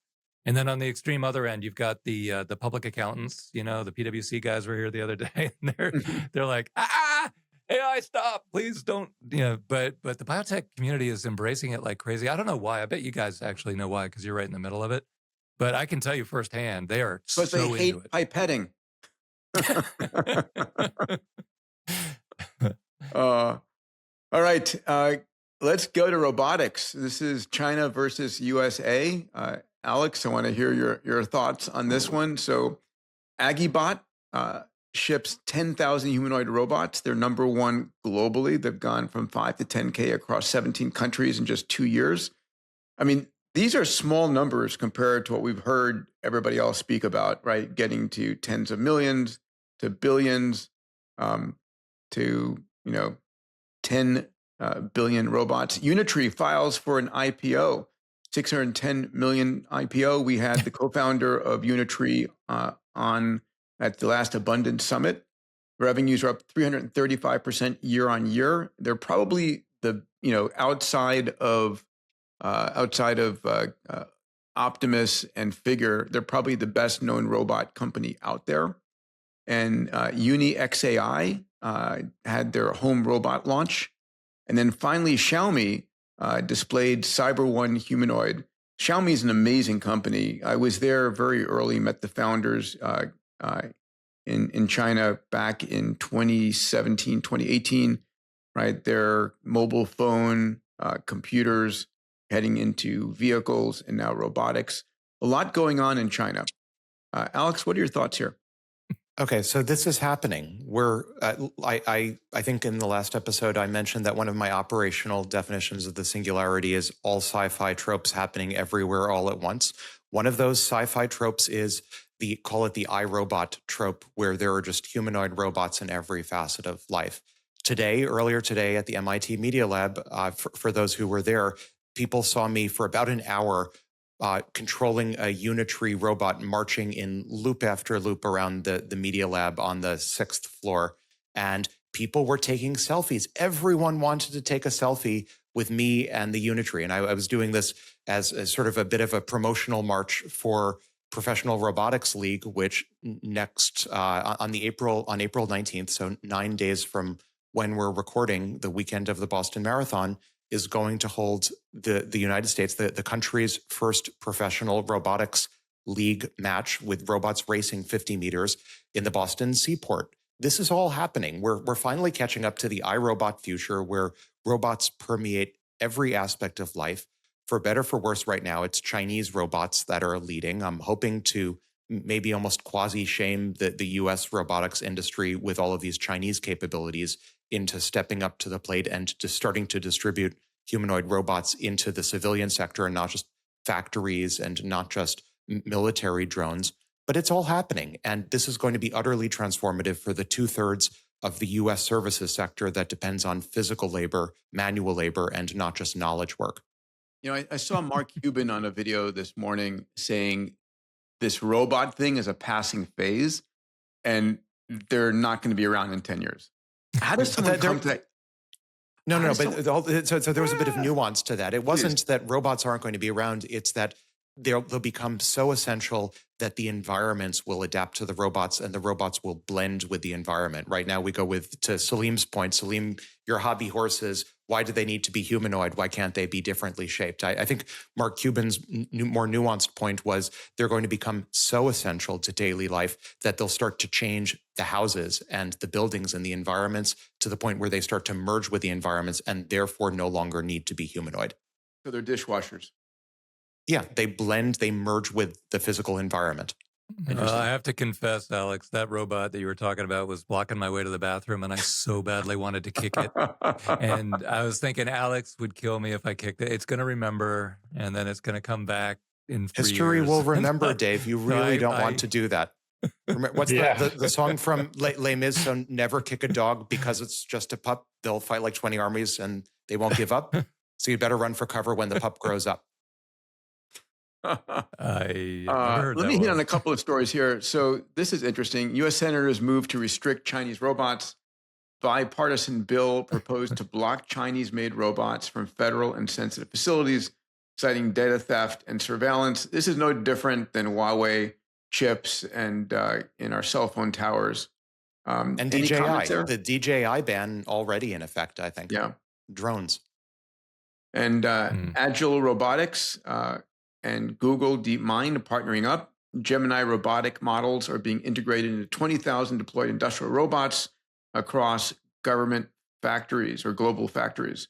So I think this is like a tale of two cities. The two cities in this case aren't London and Paris. They're China/Shenzhen and the US/Silicon Valley. The Chinese are overwhelming the world market with the raw physical capabilities. They're producing many, many more capable robots than, let me put it this way. If I want to, as a US citizen, if I want to procure a humanoid robot, I don't really have that many options right now. I'm still waiting for my 1X Neo. I was haranguing Bernd at A360 this year. When do I get my Neo? This summer. I'm getting mine this summer. What did he promise you?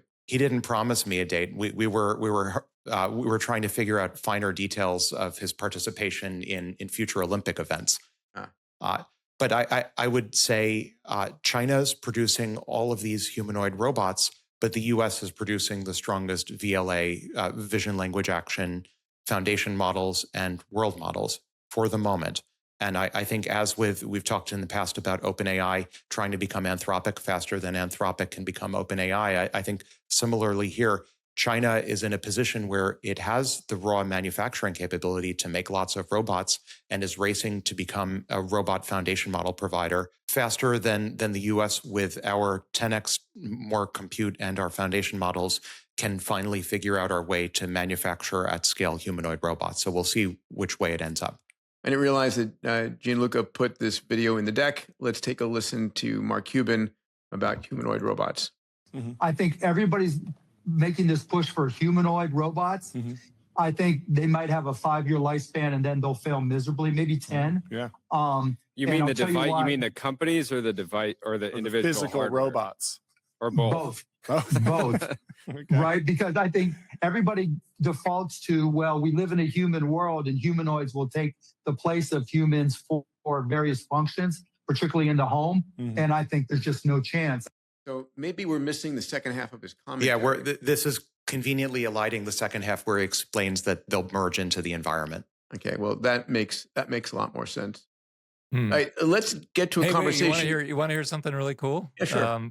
We had Chase Lockmiller earlier today, our guy Chase, building Stargate in Abilene, Texas, and he said, remember when we were talking to Brett Adcock? He said, I have to wind my own motors. I literally have to. There's no supply chain for any of this stuff. And the same thing Bert Bornick said at 1X. So Chase was saying he actually melts metal to make electronic components to build these gigawatt data centers because there's no supply chain for the stuff that he needs. And so it's very much the case that the entire supply chain to build out all this physical stuff is miles behind where it needs to be. It's entrepreneurial heaven because it's on a shorter, the virtual stuff, the code writing, all the compute is going to happen very quickly, all the white collar stuff. But the robotic stuff, you look at the size of that IPO we were talking about, that's not going to go $610 million. Can you imagine trying to go to an investment bank on Wall Street and say, hey, we're doing a $610 million IPO? They'd be like, you can go down to the basement and, you can talk to our junior associates. We'll get back to you after this. After Anthropic is public, we'll talk to you. If there's any money left in the people's pockets. Yeah. All right, let's go to a topic I've wanted to cover for a while with all of you, and it's quantum and Bitcoin. So here we go.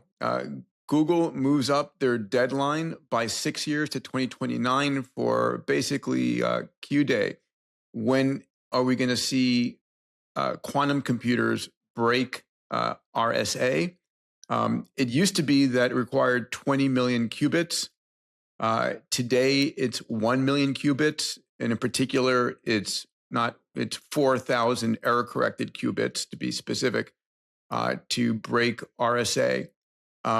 Moved it up from, by 6 years from 2035 to 2029. It's gotten everybody in a bit of a panic. The story related to that is that, Brian Armstrong, the CEO of Coinbase, has put forward a $150 million coalition to roll out something called BIP 360 as a quantum-proof upgrade to the protocol. It's a fork. By the way, in just chatting with Brian, he's going to be joining us on the Moonshots pod. We're going to be talking about both longevity and quantum and Bitcoin. So another story related is that Google now says that under 500,000 qubits are required to break Bitcoin encryption. So 20 times fewer than predicted in 2019. So a lot going on here.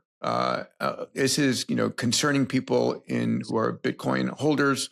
I put this next slide forward because, Dave, you and I were roommates with Mike Saylor in our fraternity back in the day. People may not know that. Mike Saylor, Dave, and I were at Theta Delta Chi together on the 3rd floor. And I, wanted to see what's Mike saying about Bitcoin. And he's saying, I don't worry about it. Quantum computing won't break Bitcoin. It will harden it. The quantum risks are overblown.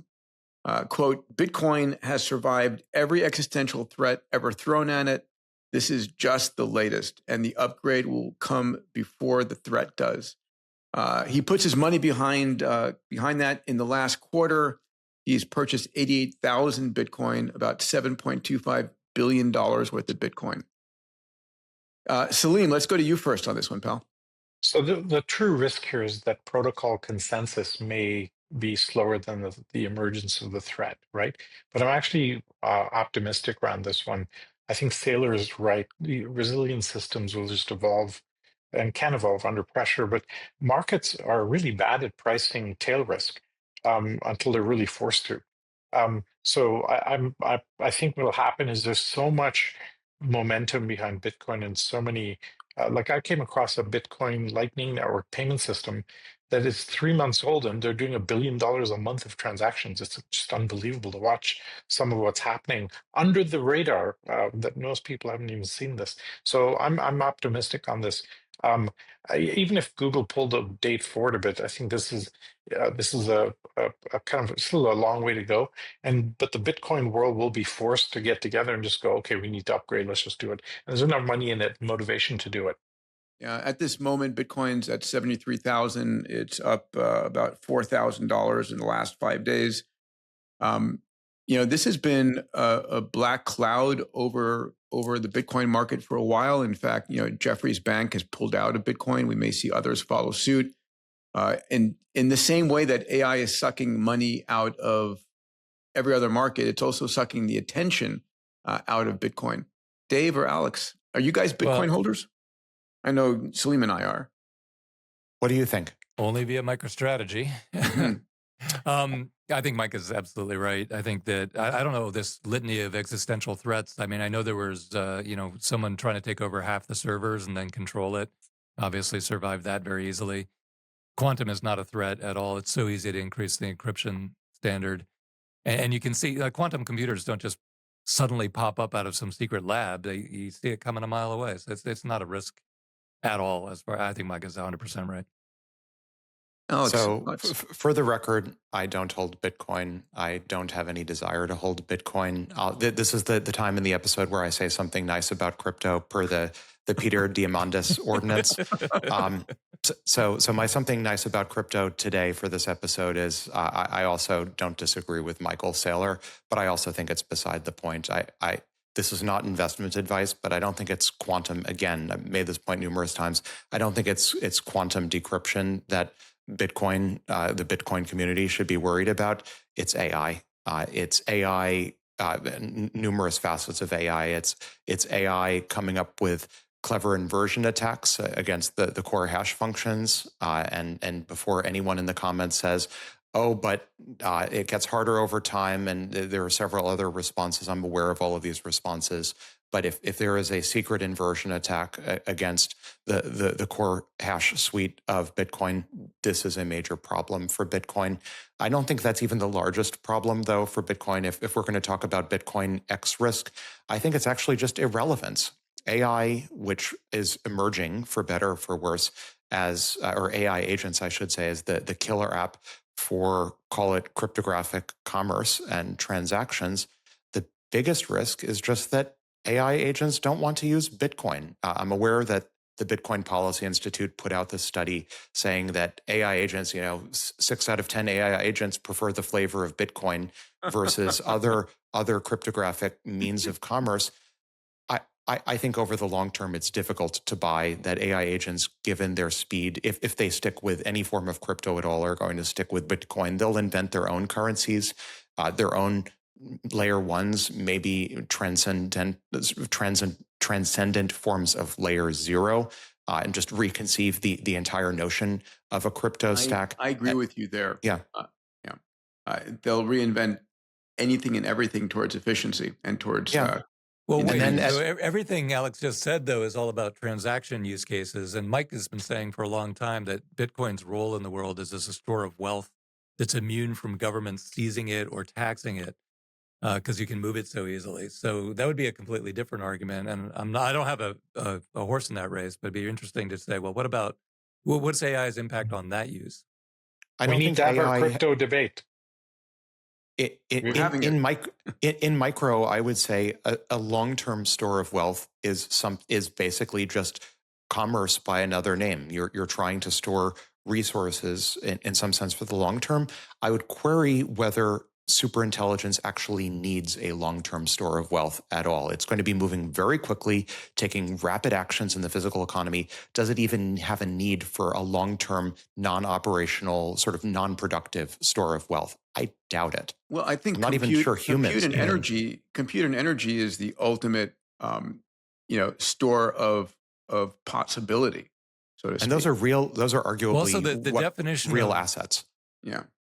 The definition of long term too is really interesting because right now the reason we have money at all is because we have trade. You're going to do something. I'm going to do something. Oh wait, I'm doing it now, and the other thing is tomorrow. Okay, well give me the money, and then tomorrow I'll pay you back. And so it's just a buffer because transactions don't line up perfectly in time. If you imagine a massive fluid AI economy with thousands of times more things happening, yeah, the alignment is a lot higher, but also the store of wealth could be milliseconds or microseconds or nanoseconds. At that point, do we even need quote unquote? Yeah, at that point, do we need quote unquote digital gold? I similarly, this is not investment advice. I don't hold gold. It's an unproductive asset. It's just not interesting. If we really are in the singularity, as I claim that we are, why on earth would I want to hold gold or Bitcoin? What do you hold, Alex? Okay, so again, non-investment advice, but for the record, on the one hand, index funds, fundamentally betting that the market is a better allocator of assets, at least among public securities, than any individual can be. It's basically a bet on superintelligence. And then the other end of the barbell distribution, equity in startups, and where I hold material agency. And to first order, that's it. I don't hold gold and I don't hold crypto. I just don't understand how they're productive assets. Liam, what about? Yeah, I'll jump in on two things. One is, Peter, you mentioned that what you need is energy and compute. And I was like, well, that sounds like Bitcoin.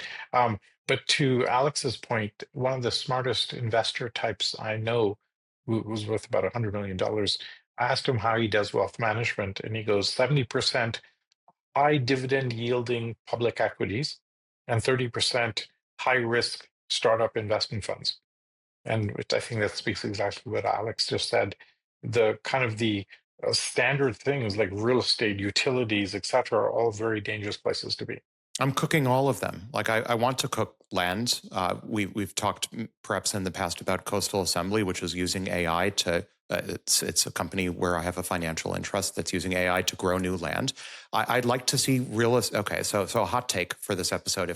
If the crypto hot take wasn't hot enough, hotter take since I'm underslept. I think land has got to be made post-scarce, and AI will help us make real estate post-scarce. I agree. Welcome to the health section of Moonshots, brought to you by Fountain Life. AI is having an outsized impact on every aspect of our lives, how we teach our kids, how we run our companies. It also is having a huge impact on health, helping you prevent heart disease is one of the key things. I'm here with Dr. Dawn Musalem, our Chief Medical Officer at Fountain. Heart disease has been personal for you as well, hasn't it? It really has, Peter. When my daughter was 5, my husband died of sudden cardiac death. And so this is a topic that is one that I am mission driven to try to eradicate. Prevention first and early detection is absolutely critical. 50% of people die of heart attacks with no warning signs. Silent killer. No shortness of breath, no pain, no nothing. No, silent killer. They just don't wake up in the morning. They don't wake up. And so, AI, this is our mission to advance science, to try to help to one day democratize wellness. We know at Fountain Life, when we do this CT angiography with AI analytics, we are actually finding that 88% of people coming in have detectable coronary artery disease. But Peter, what's more alarming to me is 23% of those individuals had soft plaque. This is the plaque that would not traditionally be seen on CT looking at calcium scores alone. And this is the plaque that we must intervene with the multimodal testing we're doing, including diagnostic laboratory studies, partnered with healthy lifestyle recommendations. So listen, make sure you understand what's going on inside your body, genetically, metabolically, and cardiovascularly. You can know, and it's your obligation to know. So check it out at fountainlife.com/Peter to find out more, and really make sure that you're the CEO of your own health. All right, back to the episode. All right, I'm going to jump into our final segment here, which is a proof of abundance. I'm going to call it Abundance Corner. These are stories that have come out recently. I want to take a second and mention We Are As Gods is coming out on April 14th. So super excited about this book. You can go check it out as weareasgodsbook.com. The Moonshot Mates, we're all going to be getting together on May 4th at MIT with Ray Kurzweil. We're holding a half-day program. We'll be doing a live broadcast from there. Stephen Kotler, my co-author, will be there. We'll be doing a conversation on the book. We'll be doing an interview with Ray. It's going to be a blast. We have sold 100 tickets. People who bought 100 copies of the book are going to be there. We're probably going to offer out 10 last tickets. If you're interested, go to weareasgodsbook.com/100. And you can squeeze in. It is full right now. We'll probably have a few people who can't make it the last minute, so there'll be a wait list.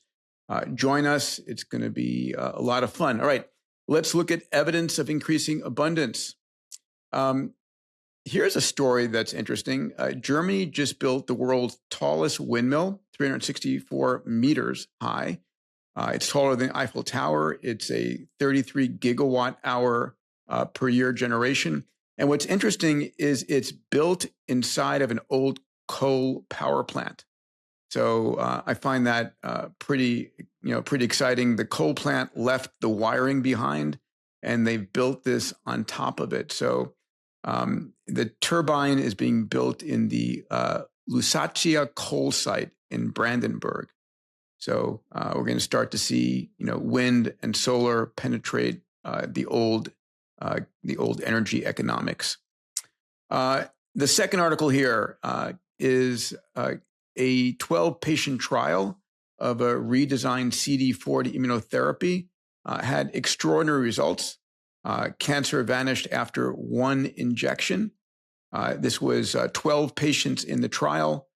2 patients hit complete remission, 6 saw tumor shrinkage. And this is the end of cancer heading our way. And then finally, there was a fun study done by the World Bank that basically showed that we don't need to actually produce more clean drinking water in Africa. What we need is to rebalance the use. In some places, there was too much water being used, and all of that, if it's redistributed, could actually provide all the water required for sub-Saharan Africa. And this is where AI technology can come in and help us understand how much water is required and where it's optimize its use. Any comments on these articles? I've got a bunch, but I'll just limit it to one here, just Please. to build on the abundance side. They're doing this is separate from the list here, but they're using AI to do with acoustic sensing to prevent major failures in wind turbines. And the systems are achieving like 99% accuracy in identifying damage before it requires repairs. Right. So the cost of maintenance suddenly dropped radically for these wind turbines because they can do predictive maintenance in a very powerful way. And so this is all these little 1,000 cuts in which we're reaching abundance and energy that's totally going to change the game. So I'm so excited about this. But this is such a great stuff, except we've misspelled abundance corner, but that's a minor detail. I love it. I'll make the one comment on the immunotherapies. Yeah. I think it's also instructive if you think back. So we're in 2026. If you think back to circa 2000 or 2001, so about a quarter of a century ago, the U.S. Congress was sold on the National Nanotechnology Initiative on the premise that we'd have medical nanorobots swimming through our bloodstream zapping cancer cells. And yet we find ourselves a quarter of a century later where, as you say, Peter, cancer is well on its way to being solved without the medical nanorobots. We didn't need the medical robots at all. This is being done by basically retraining or retargeting our body's own immune systems. And I think that does raise or flag the question, what will, if anything, we need the medical nanorobots that Eric Drexler and others promised us? What, if anything, will we need those for? Or is it just a matter of re-educating our own existing biology to do more intelligent things without needing any robots in our bodies at all? We have an amazing system. I mean, the challenge is, and we've discussed this before, that our biology is optimized through age 30, and then it's a slow degradation. Never evolved, never selected to live past that. So a lot of this and a lot of the age reversal work going on from the epigenetic reprogramming is how do we take our systems back to an earlier state of youth where they're operating optimally. All right, a few more articles here in the abundance corner, spelled correctly, or Kortner, got it. So vertical farming, I remember in my first book of, in 2012, first book, Abundance, I talked about vertical farming. It's finally playing out. So it's projected to reach 40 billion by 2030. It hit 8 billion this year. And I think what's really important about this story is that, vertical farming has a huge impact. 95% less water use. Production yields are 350-fold greater per square foot than traditional farming. The use of AI and robotics allows you to optimize the perfect pH, get rid of all pesticides, enable you to get the perfect spectrum for that plant 24 hours a day. And, historically, most of the vertical farming to date has been lettuce or leafy greens like that. This is the first time we're seeing something with a higher, a higher value Berries. crop like berries. Yeah. Yeah. And super excited. I mean, what are we going to do with all the parking garages that our autonomous vehicles, abandon? Can I give a little historical thing here? Yeah, so, please. If you look at over the last 50, 100 years, the world's biggest food production countries were the ones you'd expect: US, China, Russia, Brazil, the biggest ones, right? But then you look over the last 50 years at the world's biggest food exporting countries. And you know what number 2 is? Holland. Yes, Okay? amazing. On a global map, you can't even put it, or you can't put a pin to find Holland. It's that small relative to these other countries, but they made major investments at hydroponics, aeroponics, etc. They're the number 2 exporter of food globally. And that just shows you what the potential is as vertical farming takes hold. We'll be able to totally transform. The average meal travels 2,500 miles to reach an American table. So in food logistics, security, cleanliness, yields doing vertical farming, there are something like 10 to 1 compared to horizontal farming. Yeah, like half of your cost of a good meal. It's the beef coming from Argentina. It's the wine coming from France. It's the transportation costs are huge. All right, our second story here is 100-hour batteries go commercial. So this is the birth of what we call iron air storage batteries. Lithium ion batteries are lithium, cobalt, nickel. They're expensive. The iron air batteries are iron, water, and air. They're coming in at 1/10 the cost, and they're now being used for grid storage. Alex, comments on this one? I do think evolution in battery energy chemistry is really interesting. So the historic trend, if we put aside iron air for the moment and just focus on the bleeding edge chemistries, I think the statistic is something like a pretty sustained 8% year-over-year increase per constant dollar in battery energy densities for the bleeding edge chemistries. So in some sense, not in some sense, in a very real sense, there is a Moore's law for increasing the energy densities, while at the same time we're seeing new chemistries or newish chemistries like iron air that are radically reducing the cost for certain applications. Iron air isn't for every application. It seems unlikely we're going to see it get used, for example, for EVs anytime soon. Probably someone in the industry is experimenting with it. But I think we're starting to see, judging from the explosion initially in lithium ion and then exploding to a number of other form factors, different chemistries for different applications, and different applications demand different prices as well. In some cases, when you're powering data centers, you care about the volume of storage and you care about the price. In other cases, you care about the mass and mobility. And those are cases where lithium ion, lithium polymer probably still has an edge over iron air.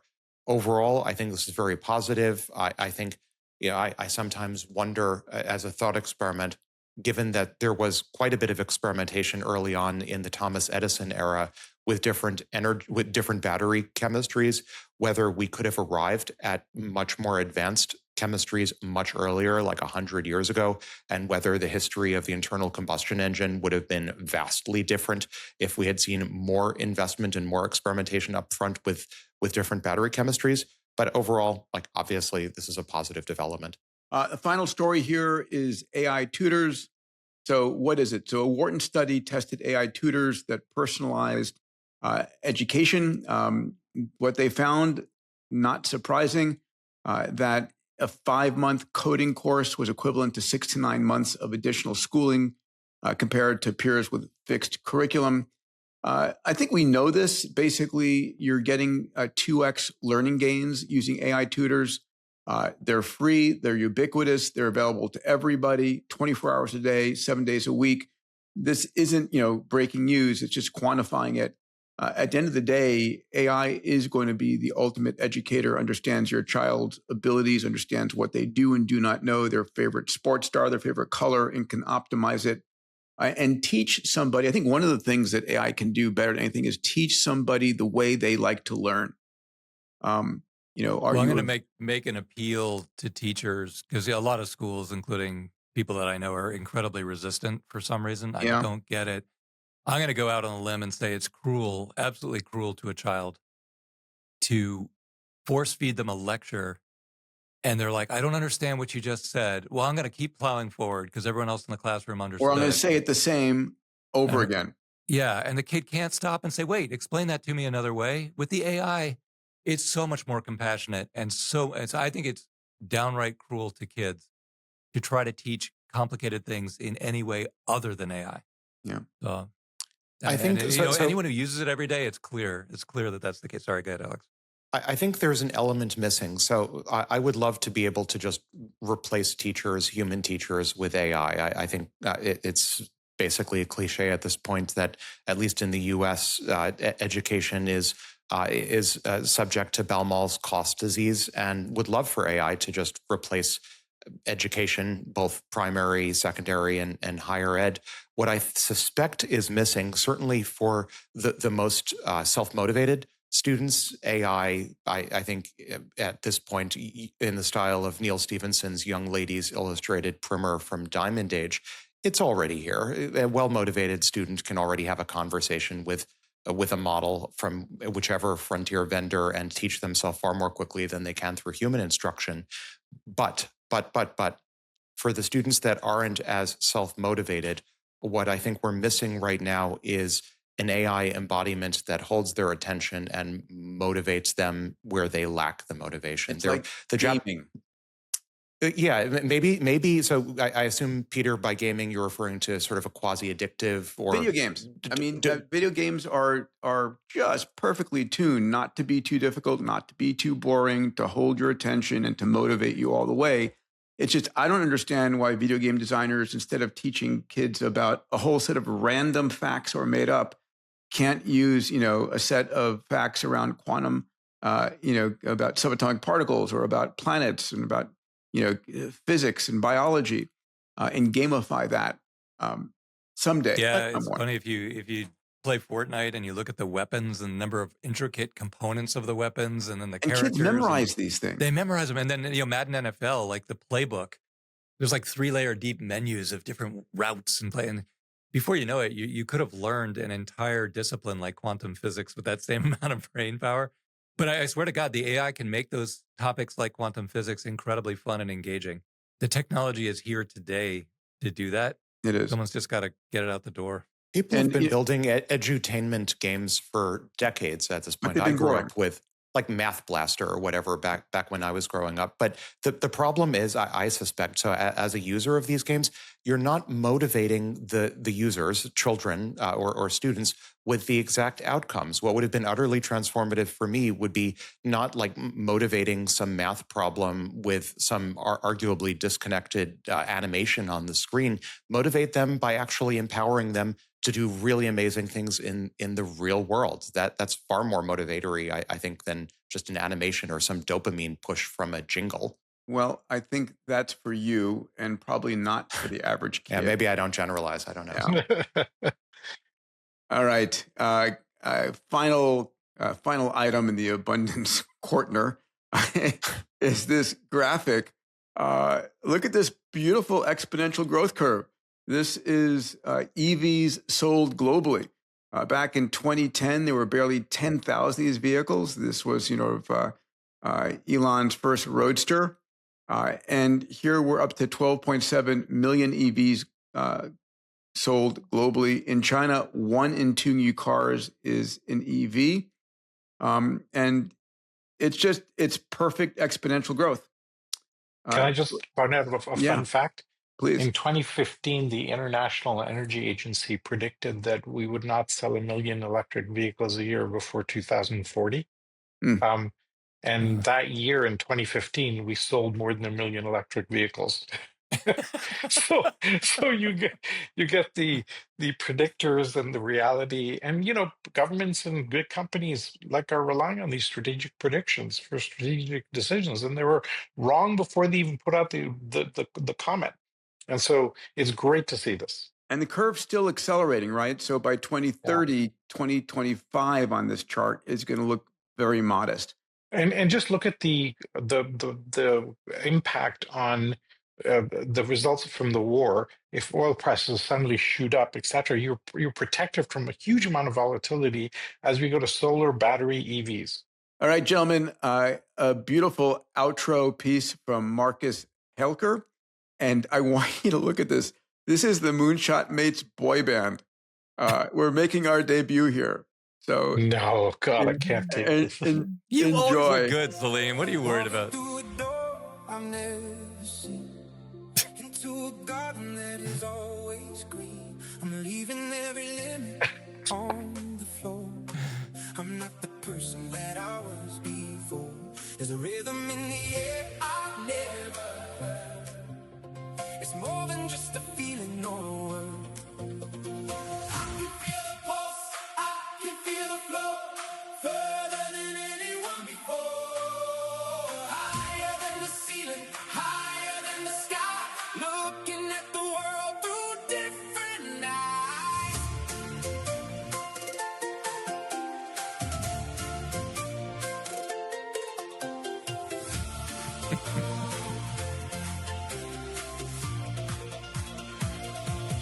We are the spark, we are the new day, finding a different kind of way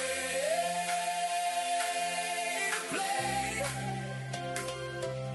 All this time I was waiting for the call. Now I'm the heartbeat inside. We are the spark, we are the new day, finding a different kind of way to play. All this time I was waiting for the call. Now I'm the heartbeat inside.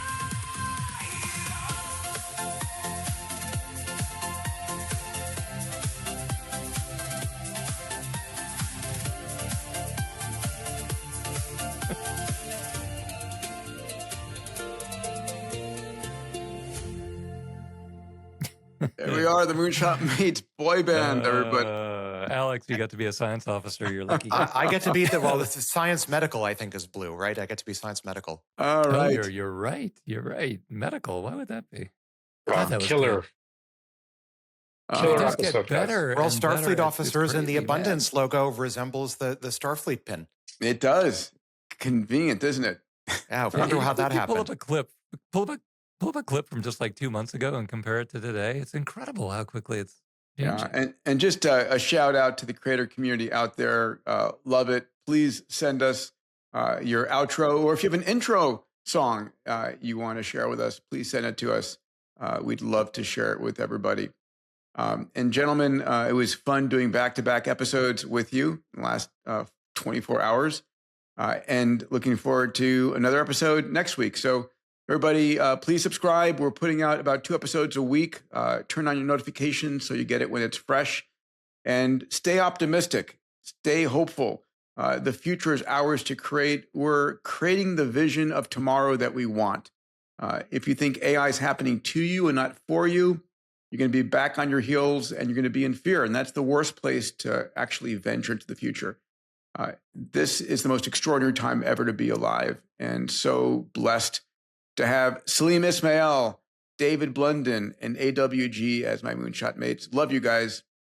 Awesome episode. Great Live conversation. long and prosper, Peter. Live long and prosper. Peace and long life. If you made it to the end of this episode, which you obviously did, I consider you a moonshot mate. Every week, my moonshot mates and I spend a lot of energy and time to really deliver you the news that matters. If you're a subscriber, thank you. If you're not a subscriber yet, please consider subscribing so you get the news as it comes out. I also want to invite you to join me on my weekly newsletter called Metatrends. I have a research team. You may not know this, but we spend the entire week looking at the metatrends that are impacting your family, your company, your industry, your nation. And I put this into a 2-minute read every week. If you'd like to get access to the Metatrends newsletter every week, go to diamandis.com/metatrends. That's diamandis.com/metatrends. Thank you again for joining us today. It's a blast for us to put this together every week.